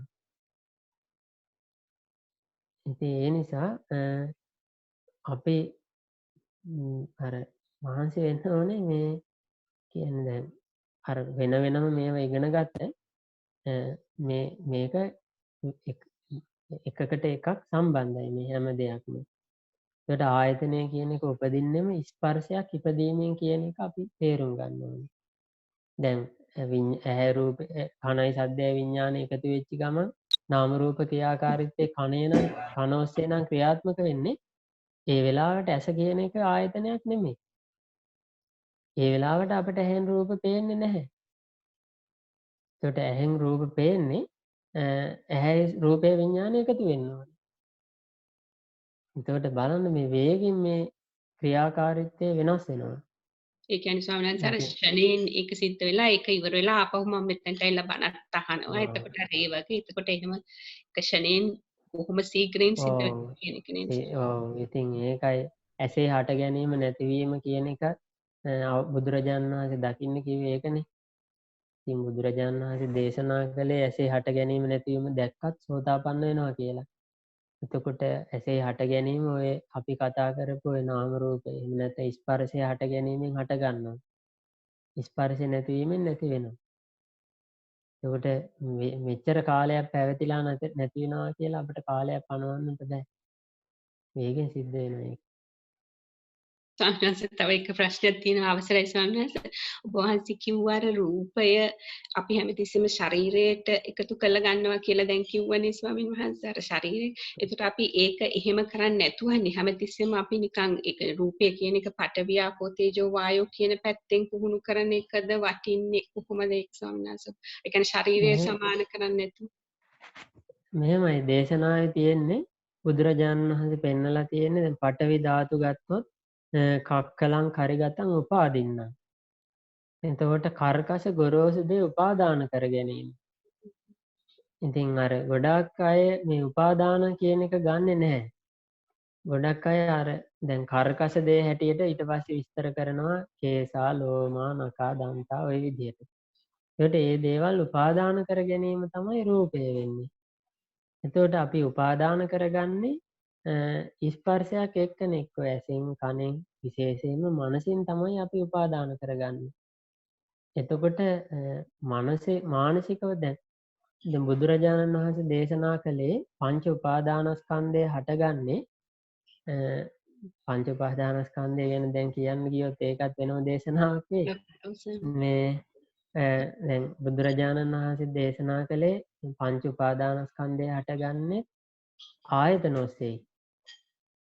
ඒ කියන්නේ පංච උපාදානස්කන්ධය හටගන්නේ ස්පර්ශයක් එක්ක. ස්පර්ශයෙන් නෙමෙයි රූප උපාදානස්කන්ධය ගත්තත් ස්පර්ශයෙන් තමයි හටගන්නේ. වේදනා සංඥා සංස්කාර විඥාන මේ පහම ස්පර්ශයෙන් තමයි ඇත්තටම හටගන්නේ. එතකොට ස්පර්ශය වෙන්නේ කොහෙද? ඇස කන නාසය දිවකය මනසනේ. එහෙනම් ඇසේ නම් ස්පර්ශය වෙන්නේ ඇස ඔස්සේ එහෙනම් ස්පර්ශයක් වීමත් එක්ක එහෙනම් පංච උපාදානස්කන්ධයත් හට ගන්නවා. කනේ ස්පර්ශයත් එක්ක පංච උපාදානස්කන්ධයක් හට ගන්නවා. දැන් අපි ඇහැ දැන් රූපය කියන එක අපි හිතමු අපේ ශරීරයේ දැන් ඇහෙන් බලනකොට මේ ශරීරය නම් හරි එහෙම හරි ගන්න පුළුවන් නේ අතපය පේනවා කියලා හරි කෙස්ලොම් පේනවා කියලා හරි. එතකොට කණෙන් ගත්තොත් එහෙම කණෙන් කොහොමද අපි රූපේ කෙස්ලොම් මේකෙන් පනවන්නේ? එතකොට ශබ්ද රූපය නේ ඒකයි. එතකොට දැන් අපි මනසින් තමයි ඇත්තටම මනසින් අපි රූපය නිර්මාණය කරනවා. ඒ කියන්නේ දැන් මෙහෙම කියන්නකෝ මම ඕගොල්ලන්ට උදාහරණයක් කිව්වොත් වාහනයක් ගැන නැත්නම් සතෙක් ගැන අලියා ගැන කියමු. ඒකට අලියා කියලා කියනකොට ඔබට මොකද්ද හිතට ආවේ? අලියෙකුගේ රූපේ. ඒතර අලියා දැක්කේ නෑනේ. නෑ හිතේ. එහෙනම් කනේ ස්පර්ශයත් එක්ක අපි ගොරෝසු නේද? පඨවි ආපෝ තේජෝ වායෝ නිර්මාණය කළේ නැද්ද එහෙනම් මනසින්? මනසින් අලියෙක් හදාගෙන ඒක වින්දා හඳුනාගත්තා චේතනා පහල කර හැමදේම කළානේ. ඒකට ඒ වගේ තමයි ලෝකේ අපි සකස් කරන්නේ මනසින්. ලෝකේ අපි සකස් කරන්නේ ඇස කන නාසය. ඒකනේ බුදුරජාණන් වහන්සේ වදාළේ ලෝකය කියන්නේ වෙන මොකක්වත් නෙමෙයි ඇස කන නාසය දිවකය මනස කියලා. ඒ හින්දා හැම ලෝකයේ හැම එකක්ම අපි නිර්මාණය කරන්නේ ඇත්තටම මනසින්. විශේෂයෙන් පංච උපාදානස්කන්ධයම මානසිකයි. දැන් ඒකනේ කෙනෙක් චුත වෙනකොට මරණයට පත් වුණාට පස්සේ බුදුරජාණන් වහන්සේ වදාළේ විඥානය චුත වෙනවා කියලා. එතකොට තනි විඥානයක් නෙමෙයි. රූප වේදනා සංඥා සංකාරයන්ගේ පිහිටපු විඥානය. එතකොට රූපේ ශරීරය නම් අපි මේ දාලා රූපේ පොළොවට පස්සෙලා යනවානේ. නම් බුදුරජාණන් වහන්සේට පොඩ්ඩක් වැරදිලා තියෙනවා. මොකද්ද අර රූප වේදනා සංඥා සංකාරයන්ගේ බැසගත් විඥානයක් චුත වෙනවා කියන එක නෙමෙයි නං කියන්න ඕනේ. වේදනා සංඥා සංකාර විඥානය මේ සංස්කාරයන්ගේ බැසගත් විඥාන එකක් අතහරින්න ඕනේ. නමුත් එහෙම නෙමෙයි උන්වහන්සේ වදාලේ මේ රූප වේදනා සංඥා සංකාර විඥාන කියන මේ රූප වේදනා සංඥා සංකාරයන්ගේ මේ බැසගත් විඥානය චුත වෙනවා කියලා. ඉතින් ඒ නිසා හොඳට පැහැදිලි මේ බඳු දේශනාවලින් ශරීරය කොයිතරම් අපි ශරීරයේ අනිත්‍ය තත්ත්වය බැලුවත් මේ අපිට මේ අනිත්‍ය ධර්මයේ පත්‍ය කියන්නේ අඩුම තරමේ සද්ධානුසාරී වෙන්නවත් අමාරුයි ඒක බලලා. අපි ඒක බලන්න ඕනේ මේ ඒක එපා කියන එක නෙමෙයි මේ කියන්නේ. නමුත් ඒකෙන් විතරක් අපි සතුටු සෑහීමකටපත් නෙවෙයි ඊට අභ්‍යන්තරයේ ඊට ගැඹුරට අපි එන්න ඕනේ. දැන් දේශනාවක තියෙනවා මට මතක අසුතවන්ත සූත්‍රේ. ඒකේ තියෙනවා මේ පුතඥ කෙනා මේ අනිත්‍ය මේ ශරීරය අනිත්‍යයි කියලා තේරුම් ගන්නවා කියලා. හැබැයි යා පුතඥ ශරීරය අනිත්‍යයි කියලා තේරුම් ගත්තා කියලා. නමුත් ආර්ය ශ්‍රාවකයා අනිත්‍යයි කියලා තේරුම් ගන්න ශරීරය නෙමෙයි කියනවා. රූප වේදනා සංඥා සංකාර විඥාන. ඒකට එන රූප උපාදානස්කන්ධය අනිත්‍යයි කියලා තමයි ආර්ය ශ්‍රාවකයා තේරුම් ගන්නේ. පුතඥ කෙනා ශරීරය අනිත්‍යයි කියලා තේරුම් ගන්නවා කියනවා. තේරුම් අරගෙන ශරීරයට කලකිරෙනවා කියනවා. ඇල්ම අත්හරිනවා කියනවා. ආසාව ශරීරයේ ගැන තියෙන ආසාවත් දුරු කරනවා කියනවා. නමුත් පුතඥ වේ ආර්ය ශ්‍රාවකයා ඇල්ම අත්හරින්නේ රූපේ උපාදානස්කන්ධයට. බැඳීම අත්හරින්නේ රූප උපාදානස්කන්ධය කෙරෙහි තියෙන බැඳීම ආසාව තණ්හාව තමයි දුරු කරන්නේ. ඒ නිසා ඒ වගේ ඒ නිසා අපි මේ ආයතන ගැන ඒ විදිහට තේරුම් ගන්න ඕනේ. දැන් මේ අපි ගත්තොත් අපි ඉගෙන ගත්තනේ ආයතනේ වෙනම එකක් ඊට පස්සේ ඉන්ද්‍රිය කියන්නේ වෙනම ස්වභාවයක් කියලානේ. ඒකට මේ දේවල් අපි තව දුරටත් ඉතින් දේශනාවල විස්තර වෙනවා ඉන්ද්‍රියන්ගේ හට ගැනීම නැතිවීම අවබෝධ කළත් එයා සෝතාපන්න වෙනවා කියලා තම දේශනාවලත් විස්තර වෙනවා. එතකොට මේ දේවල් එතකොට ස්වාමීන් ඒකට රූපය වෙන්නේ නැති අදාළ වෙන්නේ නේද ස්වාමීන් වහන්සේ? ඉන්ද්‍රිය නිසා. නැහැ. ඒක තවදුරටත් අපි ඉතින් ඉගෙන ගන්න ඕනේ හේතුඵල ධර්මය ගැන. එතකොට මේ දේවල් තේරුම් ගන්න පුළුවන්. හොඳයි ස්වාමීන් වහන්සේ වහන්සේට ගොඩාක් පින්. හොඳයි. තෙරුවන් සරණයි ස්වාමීන්. තෙරුවන් සරණයි. තව මොනවද ප්‍රශ්න තියෙනවද? ස්වාමීන් වහන්සේ ප්‍රශ්නයක් අහන්න අවසරයිද? ඔව්. ස්වාමීන් වහන්සේ ඔබ වහන්සේ බොහොම හොඳින් අපිට විග්‍රහ කරා ආයතන ගැන. ඊළඟට වැහෙනවනේ මේක. ආයතන ගැන. එතකොට මේ ස්පර්ශය හටගත් විඥානය දැන් ඇසේ හට ගැනීම සහ නැතිවීම අවබෝධ කර ගැනීම තමයි මෙතනදී කතා කරේ. එතකොට අපිට හට ගැනීම ගැන අපිට යම්කිසි අවබෝධයක් ගන්න පුළුවන්. ඒ කියන්නේ මේ තුන එකතු වෙන වෙලාවෙදී ඇති වෙන ඇතිවීම ගැන. නැතිවීම කොයි වෙලාවෙදීද අපිට අවබෝධ කරගන්න පුළුවන්. මොකද රූපයක් අපි ඉස්සරහට ආවොතින් ඒක නැති වෙලා ගියත් අපිට පස්සේදී තායේ ඒක කල්පනා වෙනවා. එතකොට මේ නැතිවීම කියන අවස්ථාව අපි කොයි විදිහටද අවබෝධ කරගත යුත්තේ? මෙහෙමයි හට ගැනීම තේරුම් ගත්තොත් නැතිවීමත් තේරුම් ගන්න පුළුවන්. දැන් හිතන්න අපි ඇහැ රූපය විඥානය එකතු වීමෙන් රූපයක් දකින්න පුළුවන් වෙන්නේ. එහෙමයි ස්වාමීනි. එතකොට අපි ඒ රූපය හඳුනගන්නේ මොකෙන්ද? ඇස කියන ආයතනය ඔස්සේ. ඇහෙන් රූපේ දැක්කට අපි ඒක හඳුනාගන්නේ ඒ ගැන චේතනා පහළ කරන්නේ විඥානය ඔස්සේ. විඥානයක්නේ අපිට හඳුනගන්න නැහැ. අපි ඒ ගැන චේතනා පහළ කරන්නේ ඒක හඳුනගන්නේ මනසින්. මනසින්. ඔව් එහෙමයි. ඔව්. එතකොට එහෙනම් මනසින් ඒක හඳුනගන්න නම් මනසයි අරමුණයි විඥානයයි එකතු වෙන්න ඕනේ නේද? මනසේ ස්පර්ශයක් හට ගන්න ඕනේ නේද? එහෙමයි. ඇසත් රූපයත් විඥානයත්. දැන් අපි ගමු අපි ඉස්සරහට කවුරු හරි ආවා කියලා. එහෙමයි. එතකොට අපි ආවම ඔන්න ඒ රූපේ දැක්කා. ඒ රූපය විඥානය එකතු වෙලා අපි ඒක දැක්කා. දැක්කහම අපි ඒක හඳුනා ගන්නවා අසවලා කියලා. එතකොට හඳුනාගන්නේ අපි ඒක මනසින්. එහෙනම් මනසින් ඒක හඳුනා ගන්න නම් මනසයි අරමුණයි විඥානය එකතු වෙන්න ඕනේ. එතකොට මනසයි අරමුණයි විඥානය එකතු වෙනවා කියන්නේ අර ඇසේ හටගත් ස්පර්ශයට මොකද වෙන්නේ? ඒ වෙලාවෙදී නැති වෙනවා. නැති වෙනවා ඒක. නැති වෙලා මනසයි අරමුණයි විඥානය එකතු වෙනවා. ඊළඟ චක්‍රය පටන් ගන්නවා වගේ නේද? ඔව්. මේක ඒකයි අර කාලය කියන එක මෙච්චර වෙලාවකින් කියලා පැනවීමක් කරන්න බෑ කියලා අපි ඉගෙන ගත්තේ ඒකයි. මේක ප්‍රඥාවකින් දකිනවා මිසක් අපිට සාමාන්‍ය හිතින් හිතලා මේක දකින්න අමාරුයි. බුදුරජාණන් වහන්සේ දේශනා කළේ ඒකනේ ප්‍රඥාවෙන්ම දකින්න කියලා. බොහොම පින් ස්වාමීන් වහන්සේ. හොඳයි. ආන්ටිට ප්‍රශ්නයක් තියෙනවද අහන්න? ස්වාමීන් වහන්සේ මගේ ප්‍රශ්නයක් අහන්න. මේ හෙළපිටිය. මේක ඇහෙන්නේ නැද්ද? අවසරයි ස්වාමීන් වහන්සේ. ඇහෙන්නේ ඇහෙනවා ආන්ටි අහන්න. ඇහෙනවද? ස්වාමීන් වහන්සේ එතකොට මේ පංච උපාදානස්කන්ධයන් තුලින් අර සක්කාය දිට්ඨි විෂයාකාර සක්කාය දිට්ඨියත් එතකොට මේකටම සම්බන්ධ වෙනවද?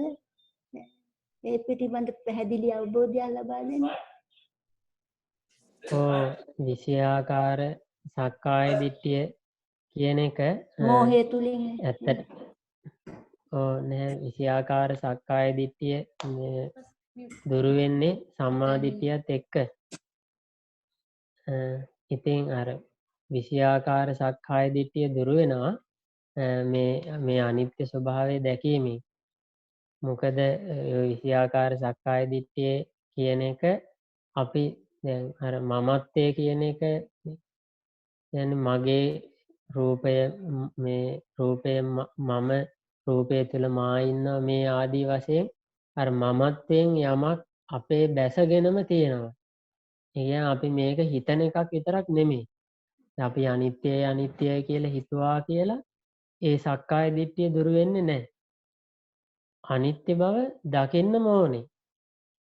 ඒකට දැකීමත් එක්ක තමයි සක්කාය දිට්ඨිය කියන එක දුරු වෙන්නේ. කියන්නේ විෂයාකාර සක්කාය දිට්ඨිය පවා දුරු වෙලා යන්නේ ඒ අනිත්‍ය බව දැකීමත් එක්ක.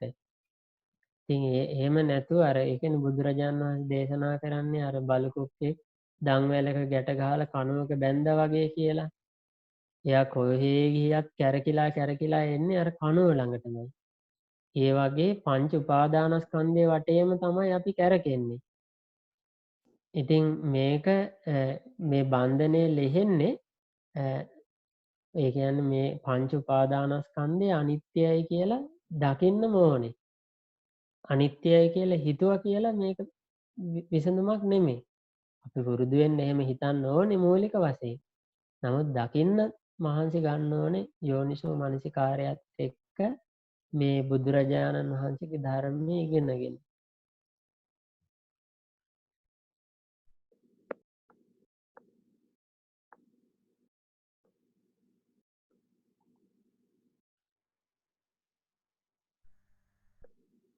තව ප්‍රශ්න තියෙනවද?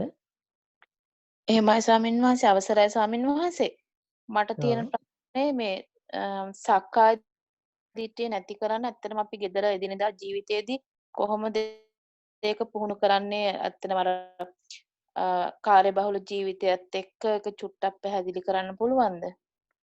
මෙහෙමයි කාර්යබහුල ජීවිතය කියන එක නම් කාර්යබහුල වැඩත් එක්ක කරන්න බෑ කියන එක නම් අපිට පිළිගන්න අමාරුයි.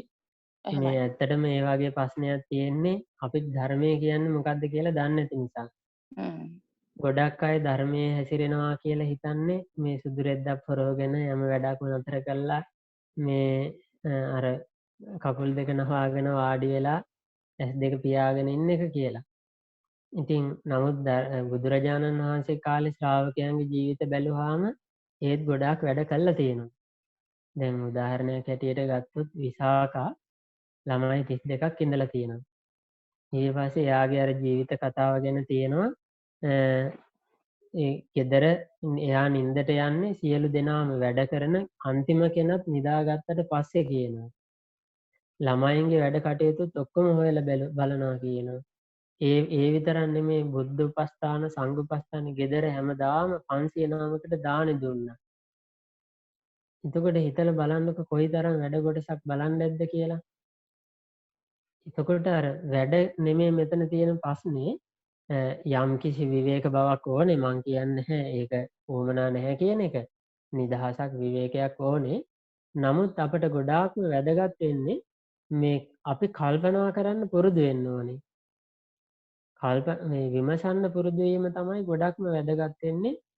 මේ මොකද යෝනිසෝ මනසිකාරය කියන එකට ඒකට මේ ඇස් දෙක පියාගෙන වැඩ ඔක්කොම නතර කරලා එහෙම නැහැ. යෝනිසෝ මනසිකාරය යෙදෙන්න අපිට වැඩපල කරගෙන වුණත් පුළුවන්. අපි අර විමසන්න පුරුදු වෙලා නැති එක තමයි අපිට තියෙන එකම ගැටලුව. ඒ නිසා අර මේ දැන් අපි ගත්තොත් උදාහරණයක් හැටියට මේ අපි කතා කරපු දේශනාවම ගත්තොත් දැන් අපිට හිතන්න පුළුවන්නේ දැන් අපි ඉගෙන ගත්තා ඉන්ද්‍රිය ස්වභාවය වෙනස්. කියන්නේ ඉන්ද්‍රිය පවතින්නේ ආයස උණුසුම නිසා කියලා අපි ඉගෙන ගත්තා. ඒකට ආයතනය පවතින්නේ නාම රූප නිසා කියලා අපි ඉගෙන ගත්තා. එතකොට අපිට හිතන්න පුළුවන්නේ කොහොමද එහෙනම් ඇස කියන ඉන්ද්‍රිය ඇස කියන ආයතනය හට ගැනීම මොකද්ද? ඇස කොහොමද ආයතනයක් බවට පත් වෙන්නේ? මේ කොහොමද මේ කන ආයතනයක් බවට පත් වෙන්නේ? අන්න අපිට කල්පනා කරන්න පුළුවන් වැඩපළ කරන ගමන් ප්‍රායෝගිකව මේ දේවල් මේ ඇස ස්පර්ශයක් වෙනවා මේ විදිහට කියලා අපිට ඒක විමසන්න පුළුවන්. කල්පනා කරන්න පුළුවන්. නේද? ඉතින් ඒ වගේ අර ධර්මයේ පිළිබඳව ධර්මයක් දැන් ශ්‍රවණය කරාට පස්සේ අපි විමසන්න යමක් ඇති කරගන්න. ප්‍රශ්නයක් එන්න ඕනේනේ කල්පනා කරන්න.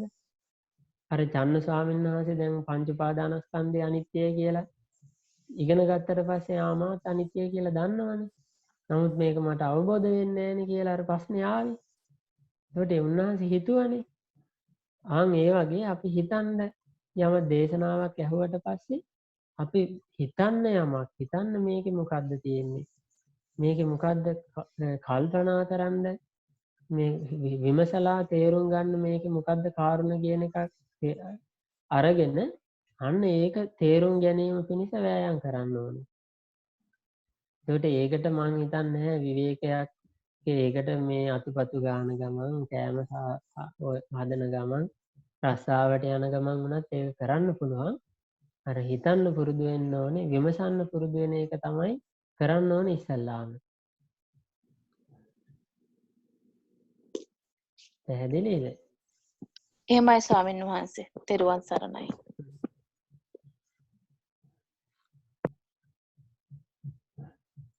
මම හිතන්නේ දැන් අපි පැය දෙකකට ආසන්න කාලයක් ස්වාමීන් වහන්සේත් එක්ක ධර්ම දේශනාවත් සාකච්ඡාවත් කරා. මම හිතන්නේ තවත් ප්‍රශ්න නැතිව ඇති නේද? අපි එහෙනම් මේ දේශනාව නවත්තමු. මේ ස්වාමීන් වහන්සේට දැන් රැත් වෙලා ගොඩක්. ස්වාමීන් වහන්සේ අප වෙනුවෙන් ආරාධනාව පිළිඅරගෙන පැය දෙකකට ආසන්න කාලයක් ඉතාමත් සුමధుර ධර්ම දේශනාවක්, ගැඹුරු ධර්ම දේශනාවක් අප වෙනුවෙන් පැවැත්තුවා. මේ ඔබ වහන්සේට ගොඩාක් පින් ඒ පිළිබඳව මේ උතුම් පුණ්‍ය කර්මයේ බලයෙන් ඔබ වහන්සේට ප්‍රාර්ථනා කරන බෝධියකින් උතුම් අමා මහ නිර්වාණ ශක්තිය අවබෝධ කිරීමට මේ පින් හේතු වේවා කියලා ප්‍රාර්ථනා කරනවා ස්වාමීන් වහන්සේ. දයන හැම දිනාටම තෙරුවන් සරණයි. මේ ධර්ම දේශනාවෙන් ධර්ම ශ්‍රවණයෙන් රැස්වන සියලු පින් ඔබ හැම දිනාටමත් පවුල්වල සියලුම ඥාතීන්ටත් එකසේ අනුමෝදන් වෙලා හැම දිනාටම බුදුරජාණන් වහන්සේ වදාළ උතුම් ධර්මය අවබෝධ කරගෙන සංසාර දුකින් නිදහස් වෙන්න ඒකාන්තයෙන් හේතු වාසනා වේවා කියලා අපි පින් අනුමෝදන් කරනවා. ඒ වගේම මේ ධර්ම දේශනාව සූදානම් කරපු සුගතසිරි ස්වාමීන් වහන්සේට මේ පින් අනුමෝදන් වෙත්තා. උන්වහන්සේගේ ශාසන කටයුතු සර්ව ප්‍රකාරයෙන් සාර්ථක කරගන්න, සුවසේ පින් දහම් රැස් කරගන්න ශක්තිය ධෛර්යය සැලසේවා. සුවසේ සිල් ගුණ ධම් ආරක්ෂා කරගෙන නිවන් මඟ පුරුදු කරගෙන සංසාර දුකින් නිදහස් වෙන්න මේ පින් ඒකාන්තයෙන් හේතු වාසනා වේවා. අනුමෝදන් කරනවා. හැම දිනාටම තෙරුවන් සරණයි. තෙරුවන් සරණයි ස්වාමීන් වහන්සේ. වහන්සේට ගොඩක් තෙරුවන් සරණයි ස්වාමීන් වහන්සේ. තෙරුවන් සරණයි ස්වාමීන් වහන්සේ. තෙරුවන් සරණයි. තෙරුවන් සරණයි ස්වාමීන් වහන්සේ. තෙරුවන් සරණයි ස්වාමීන් වහන්සේ. තෙරුවන් සරණයි.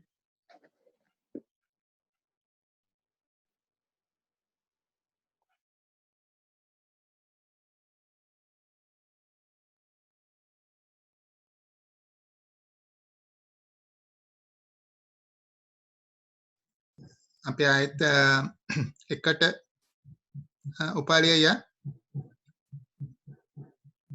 ශ්‍රීලා ඔව් කියන්න. එකට දෙකමාරටද අපි ආයෙත් පිරිත් කියන්න එකතු වෙන්නේ.